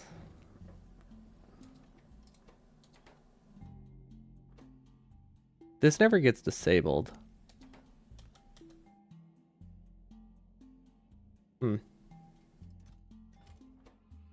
Oh, weird. Limited by outsider losing.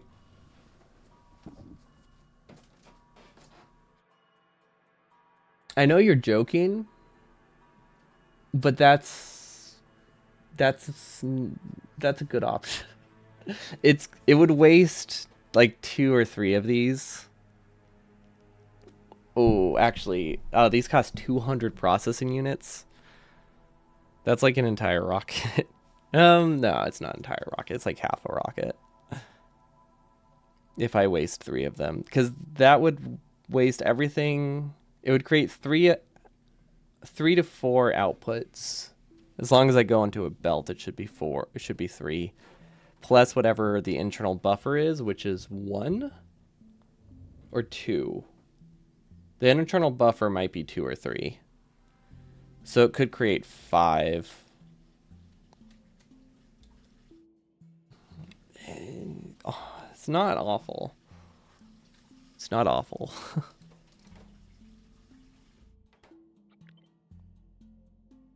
I don't like this logic.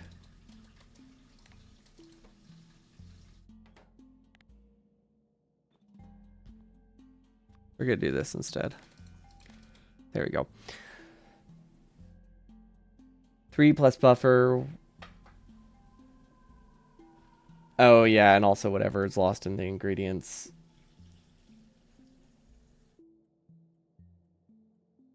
So the internal buffer would just be 1 here. I was thinking it would be like 2 or 3 plus the ingredients. But yeah, that's like 1,000. It's probably like 1,000 wasted blue chips. Unfortunately, the belt isn't a pure belt. It's split. And because of that, we can't use a combinator effectively. Well, actually, we could use two combinators effectively, right? Like we can do an and condition if where it disables it once this both of them reach 300 or whatever the number is. Probably 400 processing units and 100 LDS would disable it. That's viable. How do you do an and condition? Um, just two decider combinators, right? And then they both output, I don't know, green. Output 1 to this guy and this guy. Green equals, green is less than 2, I mean. Actually, I won't want to disable the output. That would be very stupid.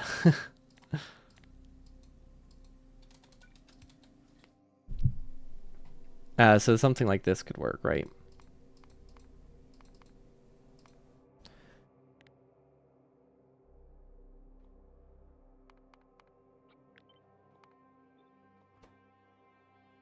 Oh wait, read hand contents? Yeah, read hand contents.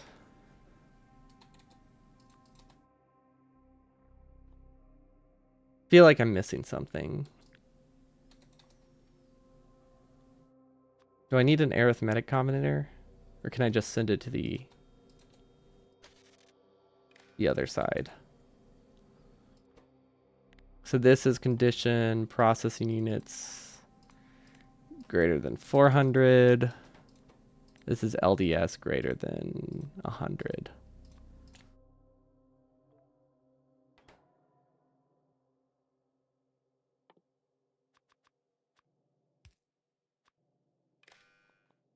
Is this all we need? Is this is this functional? Yo, what's up, Frab? Welcome, welcome. Thanks so much for the raid. What were you working on? Are you still doing your?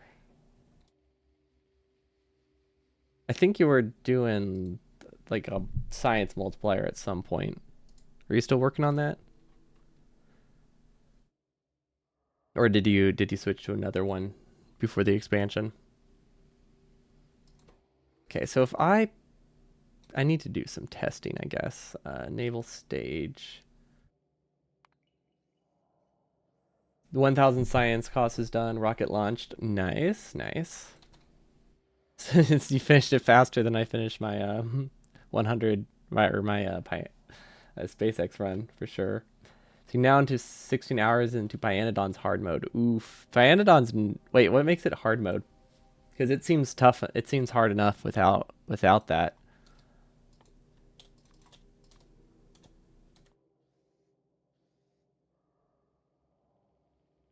Oh, I didn't power this. Although I don't think that's the problem. For some reason, circuit logic is just not working in my head today. Why is it not counting how much it picks up?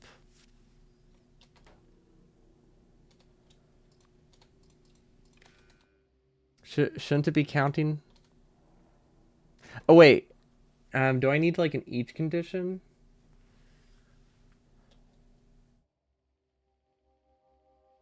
Or do I just I think I could connect it to a combinator. That would work. You cannot flush pipes, etc. Oof. That already sounds rough. Condition on combinator is something that is always true. Oh, just like a different combinator?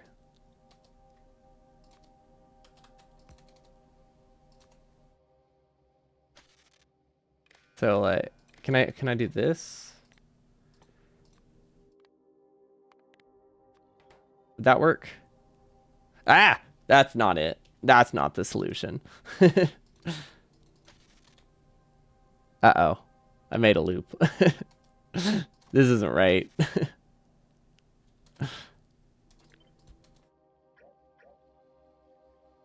uh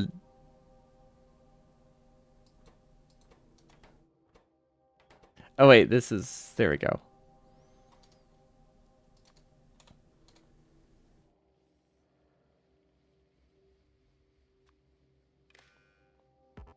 That wasn't right. Oh right, it is a loop.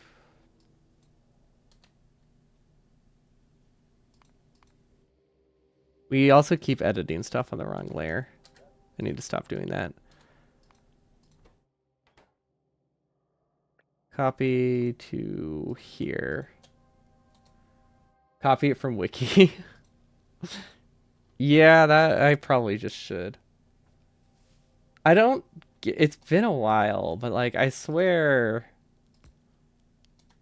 the 100% logic or the any percent logic was just bang bang bang bang and then it started counting the inputs. So I don't know what's different about that than this.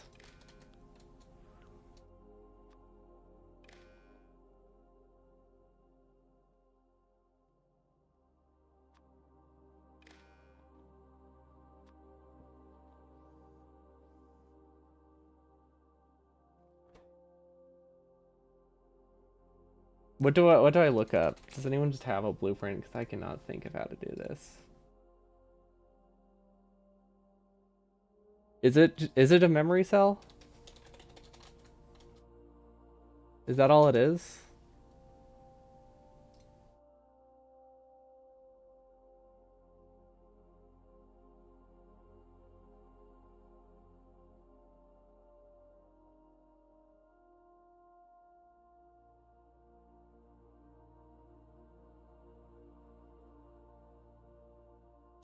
Gosh, this is not.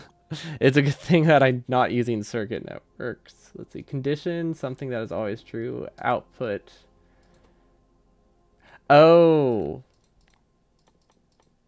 Okay, so the condition should be true. So like iron plates equals 0 or something or less than 1 or iron plates equals I don't know, let's do 0 equals 0. There we go. Okay, condition true, output BC item count. Okay. Oh, so I'm gonna need 4 combinators.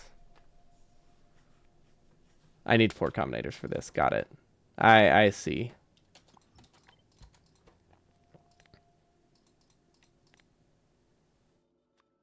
Not 1 item count. Yeah. Have I not switched it for both?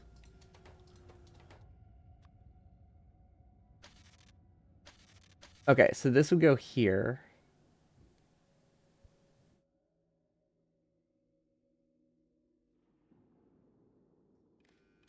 And then we have another one. And the reason we need 2 is because we need them both to be true. Can use all signals on output.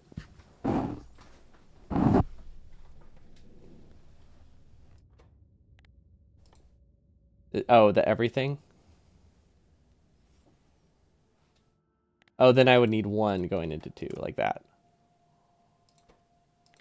Then this one is the blue chip greater than 400. Output 1, green. Then this one we do LDS.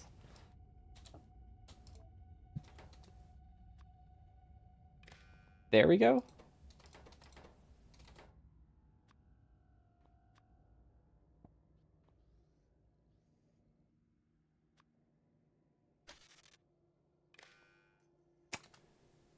Not quite. Not quite. Feel like I'm close. Do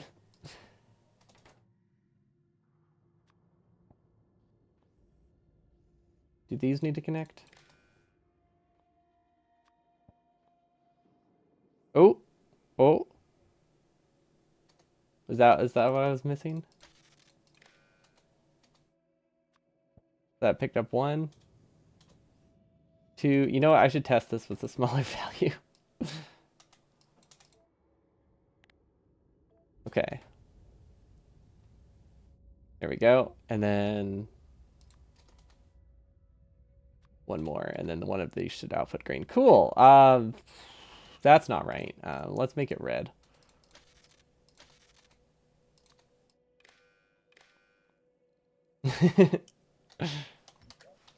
Okay, well, we're close.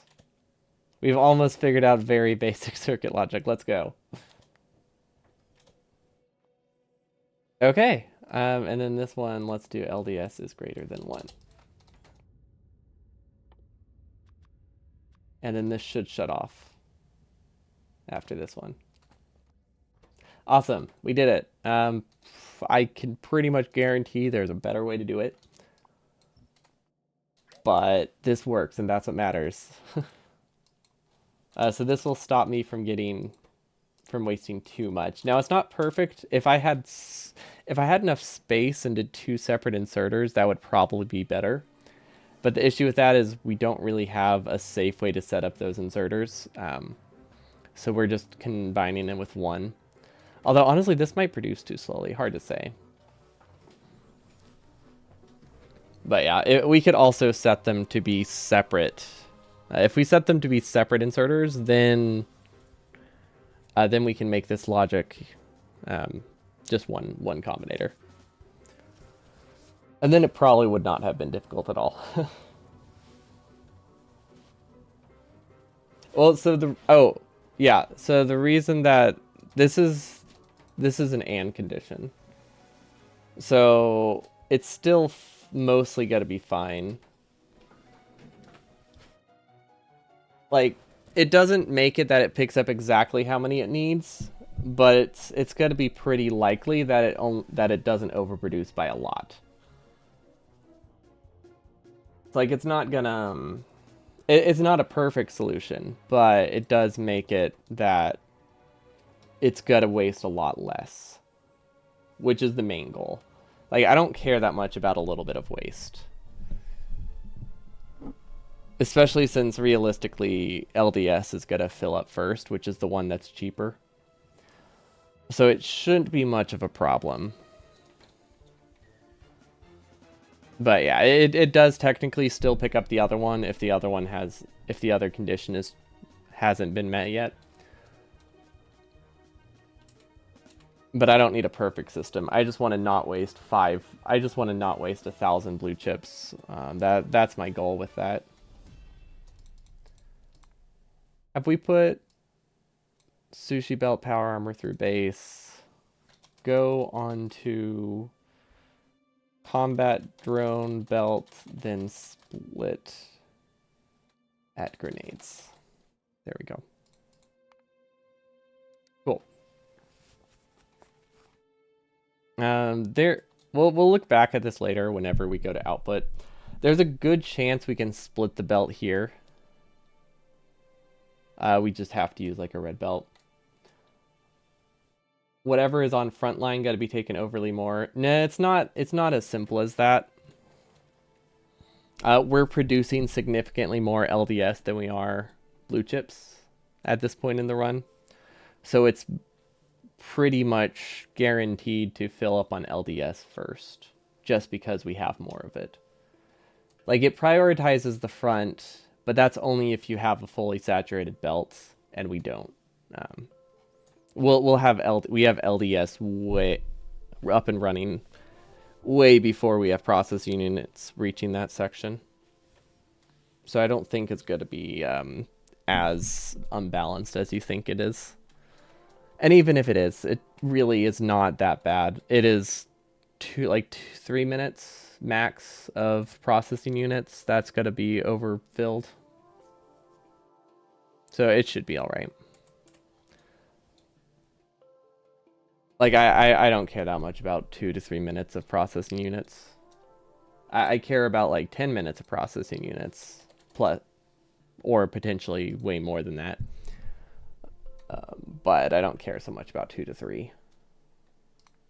Honestly, I'd be pretty ecstatic if that has an effect on my final time. If I do well enough in the run that I care about 2 minutes of production, I'll be quite content. But yeah, we'll look back at it. We'll look back at it at another time. Because I think I saw a way that we could figure out, we could split the inserters. It just requires a little bit of red belt. So we could probably make it work. I'm just worried about belts. I'm worried about inserter safety. Night, Tice. Let's see, potential buffers. Okay. So efficiency mods, prod mods, and yellow splitters potentially need buffers. So I want like 10 minutes of stuff backed up on the chest. Yellow splitters seems like a silly thing to buffer.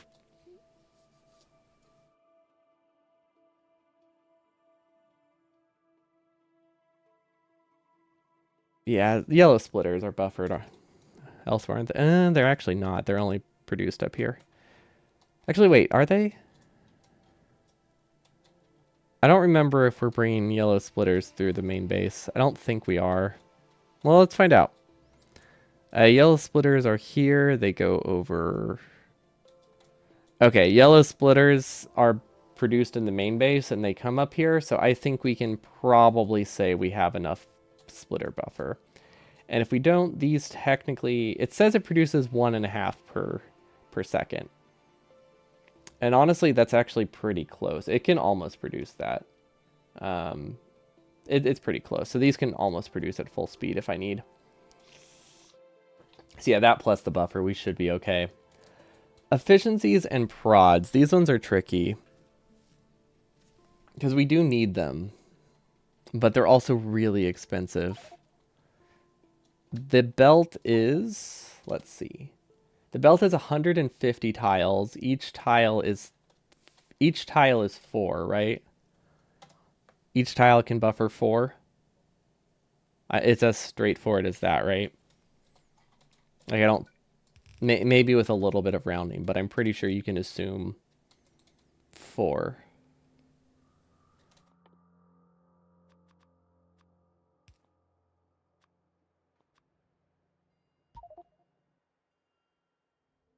Let's check. We're not removing anything. Yeah, each one is 4 exactly. Okay. So that makes it real easy. So yeah, so we have up to 600 efficiencies and prod modules buffering. We don't need buffers for those. So these are all good. But we're just gonna say double check.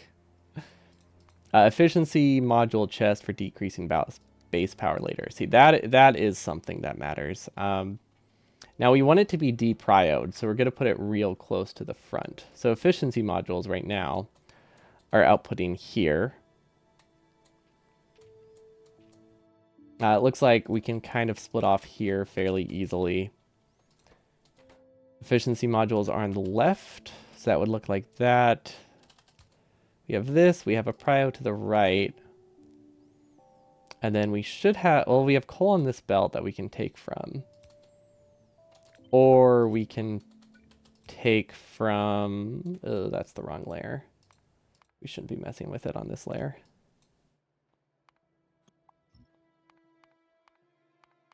Okay. I will just make this all straight, and then we'll put a splitter here. Yeah, that works. You know what? It's their burner inserters. We're just going to do this. Okay. That looks all right. This is just so later on, if we want to, we can put efficiency modules in our power plants and stuff like that. Because I think there's a lot of places we can save power later on in the run that I think will help our UPS, but we don't need to worry about them initially. And then I think we got most of the things to the base. Let's... Honestly, I do want to look through the sushi. I'll do a different save. I think I'll do a new save. 1.5 now with sushi power armor. Because I feel like this is going to make a lot of changes that I won't necessarily like unless I decide to stick with it.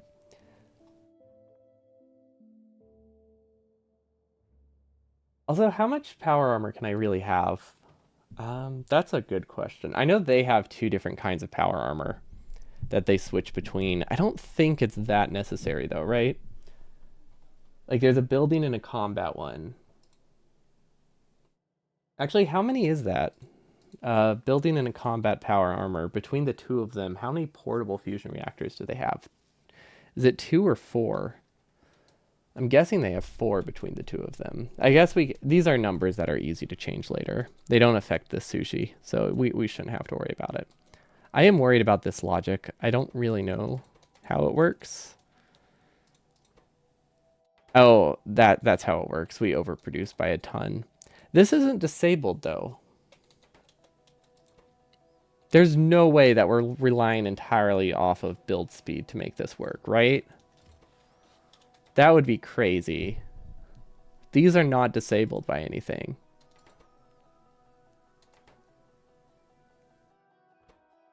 Why am I not disabling the power armor production?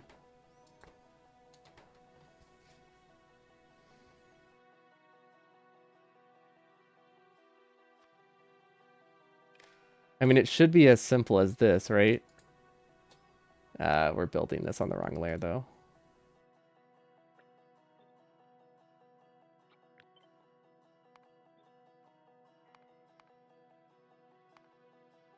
Yeah, it should be this straightforward. And then for this one, we're reading a different value, which is power armor 2. This is power armor 2, right? Yeah, power armor 2. Do I even bother with power armor 1? I don't know if I bother with power armor 1. I feel like I should.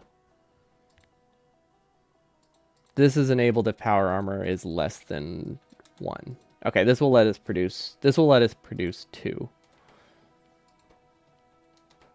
We somehow removed the power armor recipe on a different layer. That's weird. Don't know how we managed that. Okay. So I don't really see a way to get this out of here. Can that reach one more tile? No, it can't. So that was my plan. We could potentially go around. I think this would go over and then up. We can make that work, and then we can output over here. No, we can't. Never mind. This is cutting through. This one's easy to get. Okay, let's just work through it backwards. Oh wait, there's power armor 1. Okay, yeah, that makes sense. I was surprised that we weren't using power armor run 1 anywhere in our base. Now we don't have batteries produced up here, which is fine. Okay, so this easy to get. This not so easy to get. Let's see, what else? What else would we need? Roboport Mark 1 and 2, potentially.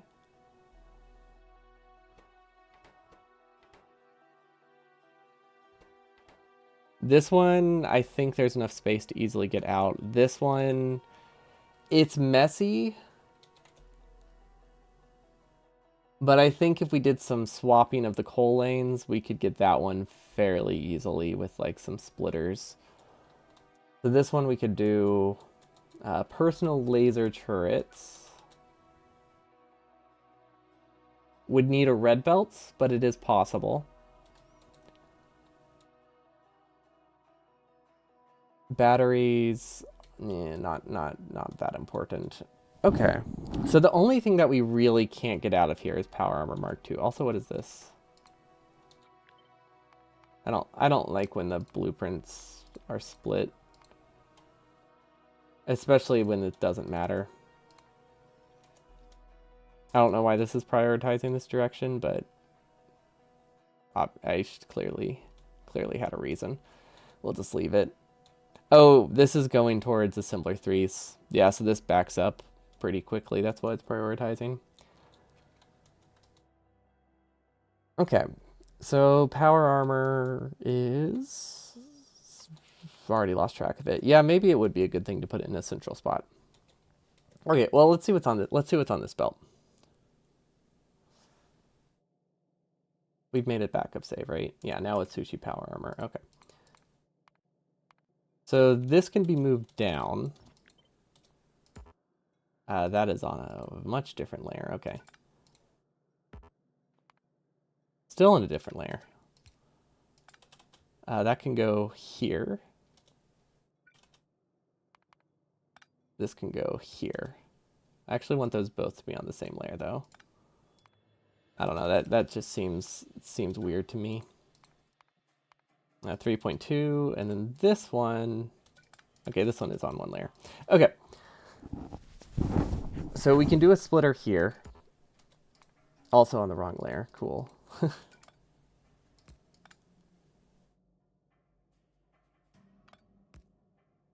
We can send that through. We can send this through.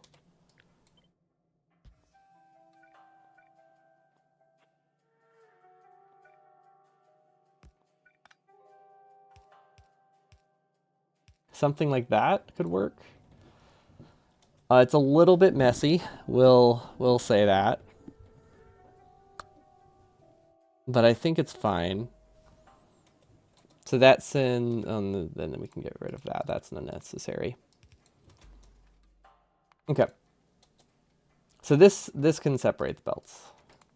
So then we don't have to worry about then we can change the logic separately, and then we don't have any problem. Because this should have LDS and blue chip on it. So the only issue with this is it requires a red belt here, which we don't have a ton. We do technically have access to red belt, so we can try and use it.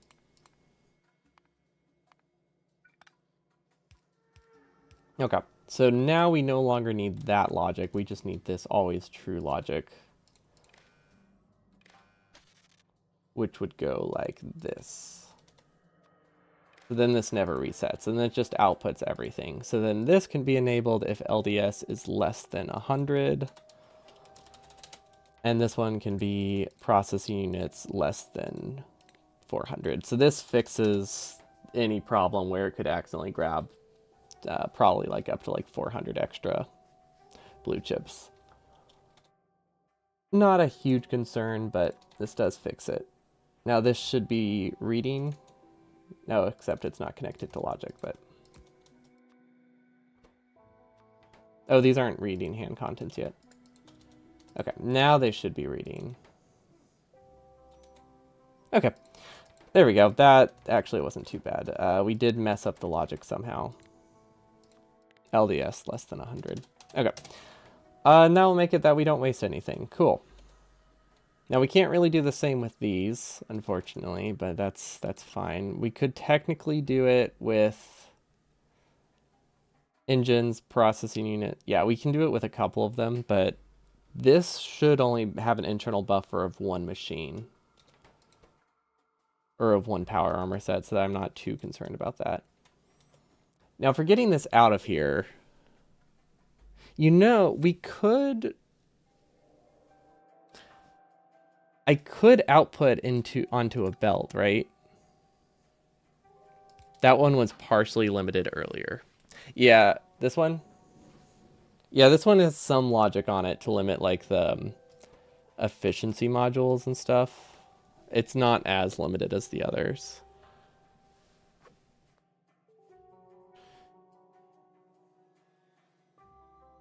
I could potentially limit this though.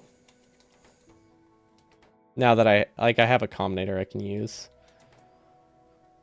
pretty easily. If I really wanted to. I like how I have two memory cell types of conditions here. They're just functionally identical for what they do here. I like how I switch between the two. But yeah, we could add some kind of limit. But if we are doing this kind of setup, why don't I just do that? Like, there's no reason to have a chest if we're sending it up to the train, right? And it needs to go over here. So wherever this goes is where we need to meet up with it. Okay, that's viable. Okay, that's not too bad.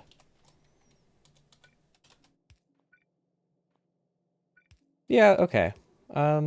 We've done worse things in our base. Uh, that I hate how that looks, honestly. Is there a way to make this less messy? Not really. Not really. This just is so confusing. This belt weave right there is very trippy. Oh well, it works, right? That's what matters. Okay, let's follow this. This goes here, it goes up, it goes up, it goes up, it goes up. Okay, so this is where we need a side load. Cool. I like how I'm side loading these. It just occurred to me. Just occurred to me, it does not matter. These are... This is a sushi belt. We can output onto the same side.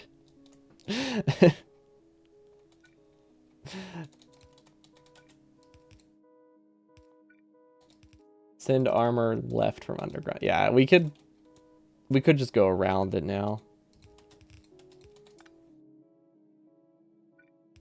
And then we don't have a belt weaving we have to stress about. Makes it a lot easier to follow, I will say that. Okay, so hopefully I'm okay not having power armor until the rest of my base, or power armor 2 until the rest of my base is up. It should be okay. Okay, so that one's good. I believe it's on the wrong side of the... Well, actually, yes, it's on the wrong side of the belt. It would actually sideload here. Let's follow this. That is on the... Okay, that's on the right side. This one's on the left. I don't think we do any weird side loading outside of this spot, so we should be good.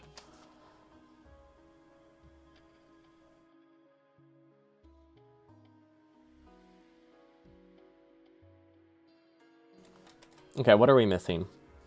We have Portal Fusion. We have the Power Armor. We need the combat stuff now. That's over here. Do we need shields?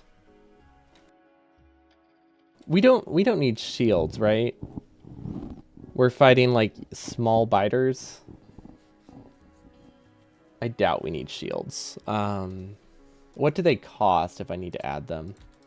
Maybe they're pretty easy. Yeah, they're not too bad. Yeah, we can kind of throw them anywhere if we change our mind. They can fit here. But I can't imagine we need shields, considering small biters can barely even like penetrate the armor. Penetrate power armor. Okay, so laser turrets are here. These are limited by... Okay, those are limited by counting. You know, I could combine a lot of these. Oh well, it's fine. I don't know if 2 is enough, but that's fine. Actually, wait, sorry, it wouldn't be 2, it would be 3.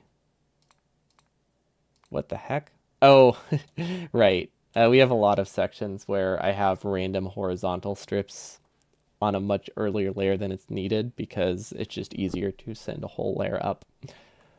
We don't really need to worry about fixing that. I'm okay with that. Okay, so we don't really need a chest. If we're going with the sushi route, we don't need a chest. Okay, apparently we do need a chest. Why? This literally is 2 feet away from a memory cell. Why am I reading the chest?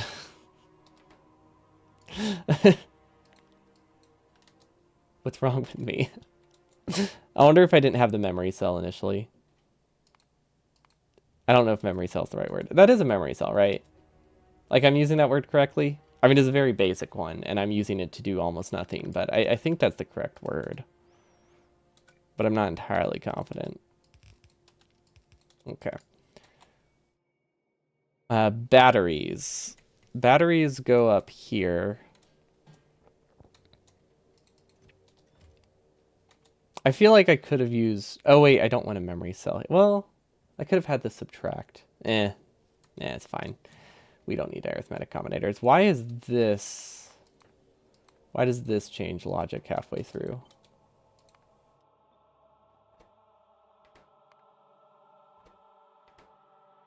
Okay, so this one's not on a memory cell. This one's actually reading from the chest. So we actually do need to put a cell here. Is there any downside to just stealing? from a different one. I don't think there's a downside for me piggybacking off of that, right?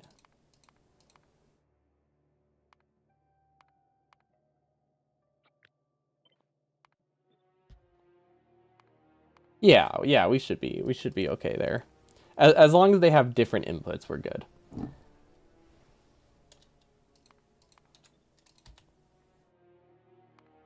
Yeah, it would be really bad if we didn't. So this one we don't need to read. This one we need to read.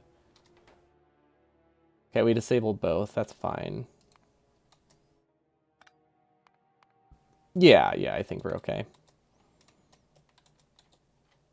Now this can just output onto this belt, and it's actually perfect.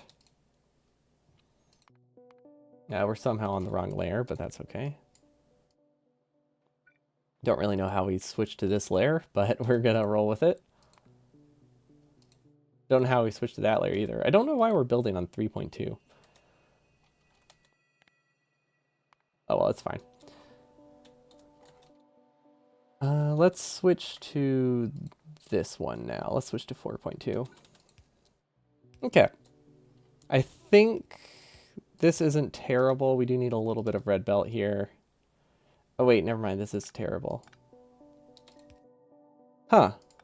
We might need to force a side load earlier than I thought we would. Which, not the end of the world. Not the end of the world at all.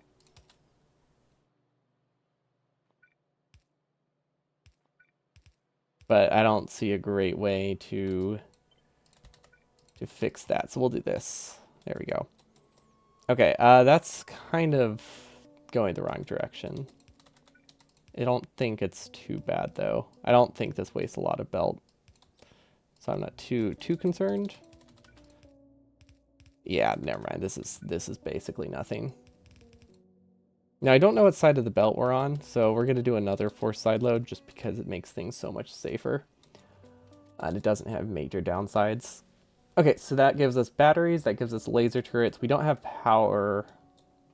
We don't have this yet. Fortunately, that just can literally just go in a straight line. I think that's everything we need. We got our battery tier 2. We got our personal laser turrets. We have Roboports Mark 2. Now we don't have Roboport Mark 1 here. That's okay. I think we do plan to just steal from the belt earlier. Because these are set up pretty early. They just won't finish before we have to start doing outposts. Actually, wait. No, our outposting, we don't expect to have personal robots for our first few train outposts. Never mind. So yeah, these are good how they are. Okay. I think that works. So that gives us power armor, fusion reactors, roboports, personal laser turrets, batteries. All on a train. Well, technically it's not on a train yet. Now we have to follow this belt all the way up here, and then this is where it splits off. So where it combines with grenades, which is right here. This is when we filter out everything else, which would be to the right. We send not construction bots, combat robots. I almost called them destruction bots, which would actually have been a pretty good name for them. I like all the blinking from lanes that are perfectly safe. This mod really does not work well with burner inserters. I mean, it's it's not like it was designed around it, so I can't be upset with it. But yeah, it was not built around burner inserters at all. For some bizarre reason, burner inserters love to brown out from stage blueprint planning. Something about them changing stages absolutely wreaks havoc on them. Okay, this is almost perfectly fine. We just need to move this down, and we'll just go around, and that should be good. But other than that, I mean, it works real well. They're just occasionally my whole base dies for some bizarre reason. My guess has been every time I switch stages, it just runs for a little bit, and then it stalls. And just continuously switching stages causes it to stall enough to brown out. But I don't think that's actually the reason, because that falls apart pretty quickly. There's a free iron connection. Wait, what do you mean there's a free iron connection? That sounds important. Sounds like I've missed something.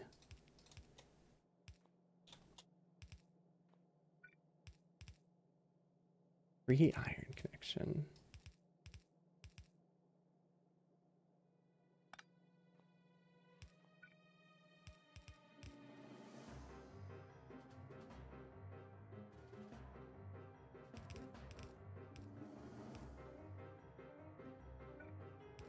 Or not connected to anything before to any drill connection.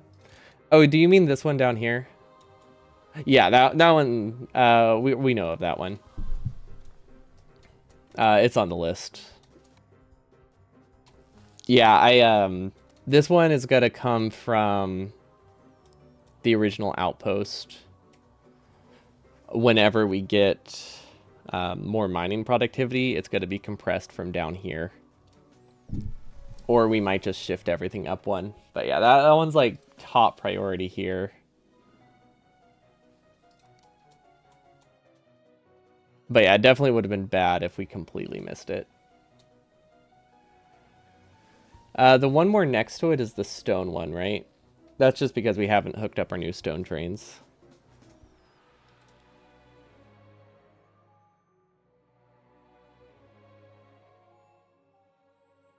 Now, if there's another iron one, then I'm not sure what you're referring to. A bit up? Are you talking about this one? The stone?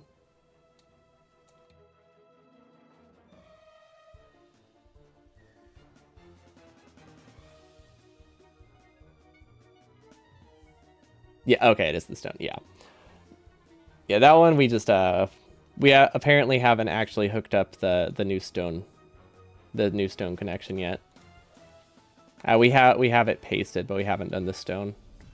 I think it's because we redid the outpost and we were redoing our main outpost, so we just weren't thinking of the stone. Or we had forgotten about stone for a bit. But yeah, I'm not entirely sure how I want to connect up the iron. Because it is just like additional steel. So one way is it could just not run for a little bit, which sounds like a cop-out, and it kind of is. Okay, we can switch these to a different layer now. But we could potentially just make do with it not running until we get a mining productivity upgrade. Another option is to just kind of shift all of our drills up by one so that we can get it run sooner. I just have to look into what the prio is for it, really, or what prio matters. But it all came down to I miscounted my iron trains initially, and there isn't enough iron on the trains for me to completely skip it, which is unfortunate because I thought just by some miracle we just happened to have the exact right amount of iron trains. Because sometimes that does happen with burner stuff, like we just happen to have the exact right amount without like trying. And I was so happy, and then it was not it was not the case. It was not the case. It sure was close. Sure was close.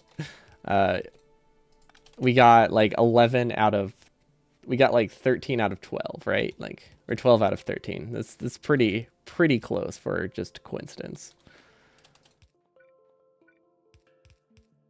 Honestly, I might do that now before I forget. So this would connect here.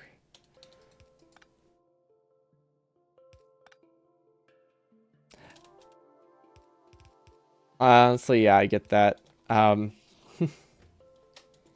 let's disable this. There's a space exploration stream I just uploaded the VOD for recently, and it was I usually skim through the video just to see like what I mostly did that run for the title of the VOD. And there was one where I confused iridium for stone and didn't notice for like an hour, so I backed up like my entire base with stone. And I mean, admittedly, they're basically the same color in SpaceX. So it's just like, it's so easy to confuse, to mix up patches just in general because of stuff like that. I know we're sending 5 things. What's the fourth? Batteries. We're sending batteries. I know we're sending 5 things. What's the fourth? Which that sentence was correct. That's what I meant to say. It sounds really weird now that I think about it. What are the last 2 would have been better. But I was looking for the fourth of a set of 5. It just felt wrong. But yeah, easy mix up. Definitely better to point out than to have it be missed too. Okay, let's see. Realistically, we should just shift everything up 1 tile, right? 1 set, right? Yeah. So we shift this up here. And then this one comes from here. At an earlier stage? No, that one's still this stage, though. Ooh, this one's not even rotated the right way. Okay, so this one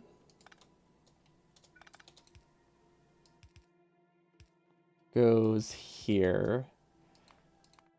This one, we delete this. Can this go up a tile? No, it can't. Okay.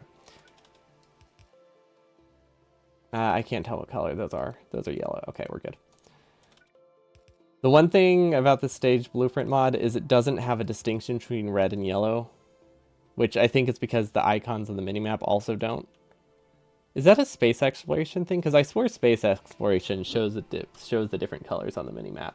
So I thought that was just vanilla. See, SE has so many similar icons, but this is a problem for every mod in every game. Modders are just lazy doing icons. I would be too. It's also just hard. Like, there are a lot of minerals IRL that just look the same. So if you want to keep uniformity, yeah, you have to choose between like uniformity and readability. And a lot of people usually choose uniformity. It's like it's an understandable mistake. Like Minecraft, like Tekkit mod packs, tin and like silver look identical, but that's because they don't look that much different IRL. Like if you put them like 4 pixels of a color on a block, they're gonna look pretty similar. Like they try to distinguish them, but doesn't always work. Okay, there we go. So now I want to say fixed, but we've shifted these, so now that we can fix them correctly whenever we get to it. We'll do these connections next time, though. I think we're good on our sushi belt. We really need to double check our sushi belt.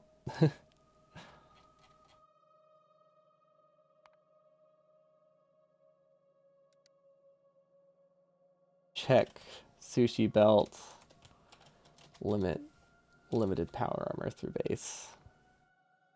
Okay.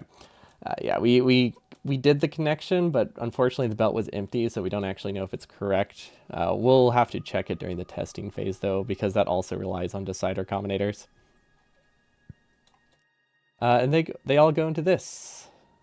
I'm hoping this doesn't get... Yeah, this shouldn't get locked up with anything, because it's the only inserter. So yeah, we should be good.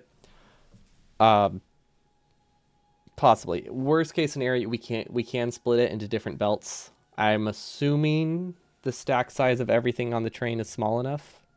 Actually, you know what we can do? You know what would be even better?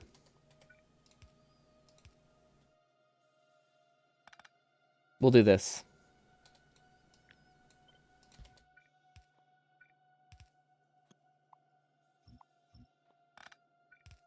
Okay, now the buffer of the chest should be perfectly fine. There's no more problem over there. We just shifted it farther. Sounds like a bad manager. Okay. Well, when you put it like that way, we just move the problem elsewhere. The big thing is we move the problem to... It's like if you move the problem from like something being broken in the break room to being something broken in the public where literally everybody can see it and point it out. Right? It doesn't fix the problem, but it means you're going to be pestered a lot more often to fix it. That's what we just did.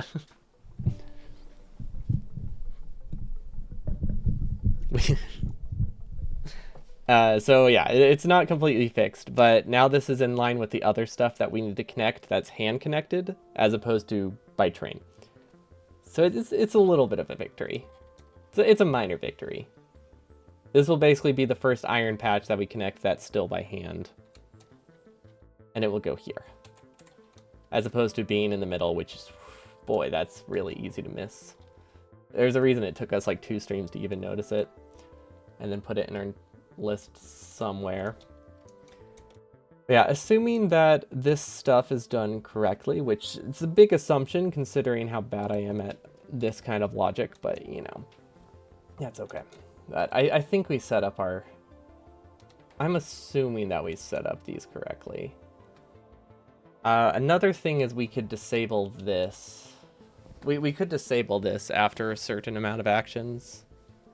That would probably be good.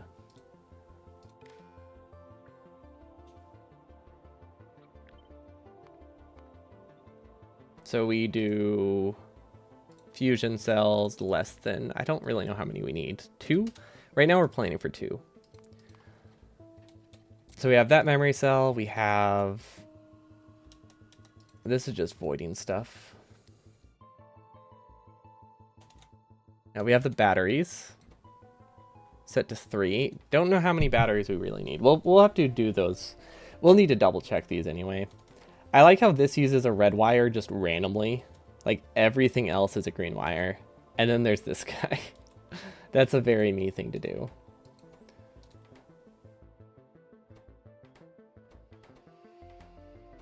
Okay, so this actually gets disabled after 10 personal roboports. That's fine. That gives me 2 total. Yeah, we'll probably have to double most of these.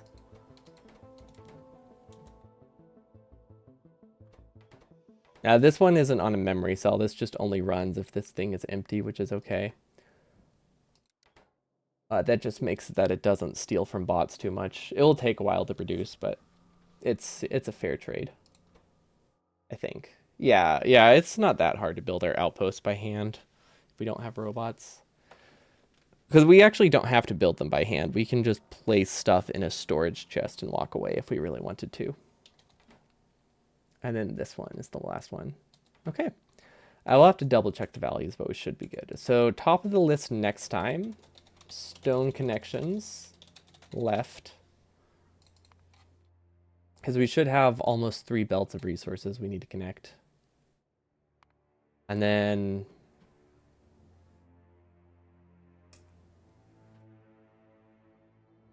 Oh, there's something else important that had to do with the train, right? Robots. Robots. More robots. Plus tank. At Big Mall. There we go. It would be a funny move from devs if they disabled logic cables working before research, even when placed with a blueprint. I do wonder, I do always wonder about that. Like, how much would it change 100%? Honestly, it wouldn't make a massive difference because you can rush circuit network really quickly. Like, it's pretty early. But it would eliminate the possibility for any early game sushi, right? Or at least it would eliminate compact sushi. You can do a sushi build with just a bunch of splitters by limiting throughput and doing a loop. It uses up a lot more space and it's hard to place by hand, but it is technically possible. Or you could just do unregulated sushi. But it would definitely make it harder to balance chests until you had green and red science. But that's it for me today. We connected the supply train. It now has robot, it now has defense stuff on it because, yeah, there's a good chance this stuff won't be finished before I want to start outposting. I think, hopefully. So that will let me get my power armor and stuff. We can also have a unified spot for rails, robots, and defender capsules, which we might need more. But we're starting to cross a lot of the smaller things off now. I think tomorrow we might work on the power plant Because this is small stuff that won't take long. I think because I'll be gone for like a week or so, I won't be streaming for, well, I say a week, but it's like 3 of my streams. It's not that long. There's not a lot of logic before green science. Okay, so yeah, I guess most of it is like, I know like the mall has stuff telling some inserters to not work until another chest is slightly backed up, but it's not like heavily used. I know I think Rain was going for a lot of logic in his build. Like he was going for like a sushi base, but I know the current one isn't very sushi heavy. We actually probably use more logic than we probably use more required logic than they do for our science build, at least early, because we have to read from every single belt across from it, and we have to do a sushi science.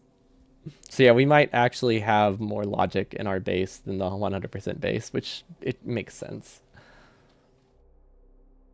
But yeah, I think since I'll be gone Sunday through Tuesday and possibly Friday as well, I want to start the power plant Saturday so I have time to think about it throughout the week if we need to make changes. So I want to get some of the power plant done. New Derek's on patch uses more logic to balance gears and GC on a single line. Ooh, that's cool. Is on patch the starter build? Or like, because I saw he had, I saw his stream announce like uh, new on patch. I figured it was referring to like on patch undergrounds, but it definitely makes sense to have logic on the on patch because that's when your resources are very limited. So having them balanced automatically is pretty smart. But yeah, we have our power plant done. We need to figure out how we want to do the lake, which I'm thinking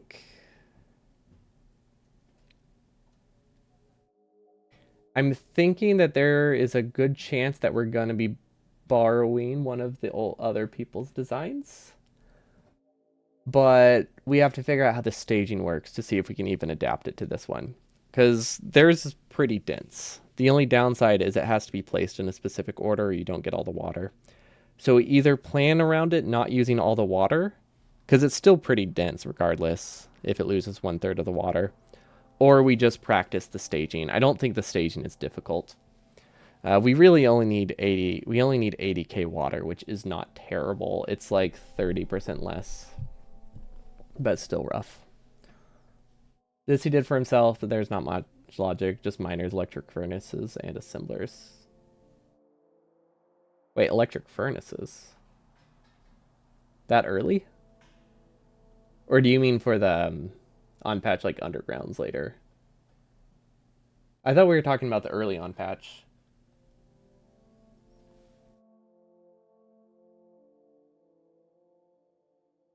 For undergrounds. Okay. That makes a lot more sense. I was like, if he can get electric furnaces that out early, he's on to something. But that makes a lot more sense.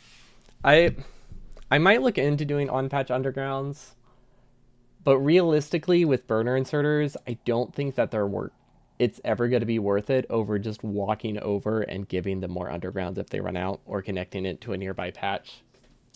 But it is technically something that can be done. It just is really complicated with burner inserters or really slow, one of those two. But that's it for me today. We'll be back tomorrow. It'll be my last stream for a few days. I'll probably be working on. I might be working on this online. I don't actually have a lot of time next week. I'm watching the kids for a while, but we'll see. Hopefully, I can at least finish up my power plant if over the week, even if I can't stream it. But have a wonderful evening, and I'll see you all next time. Peace.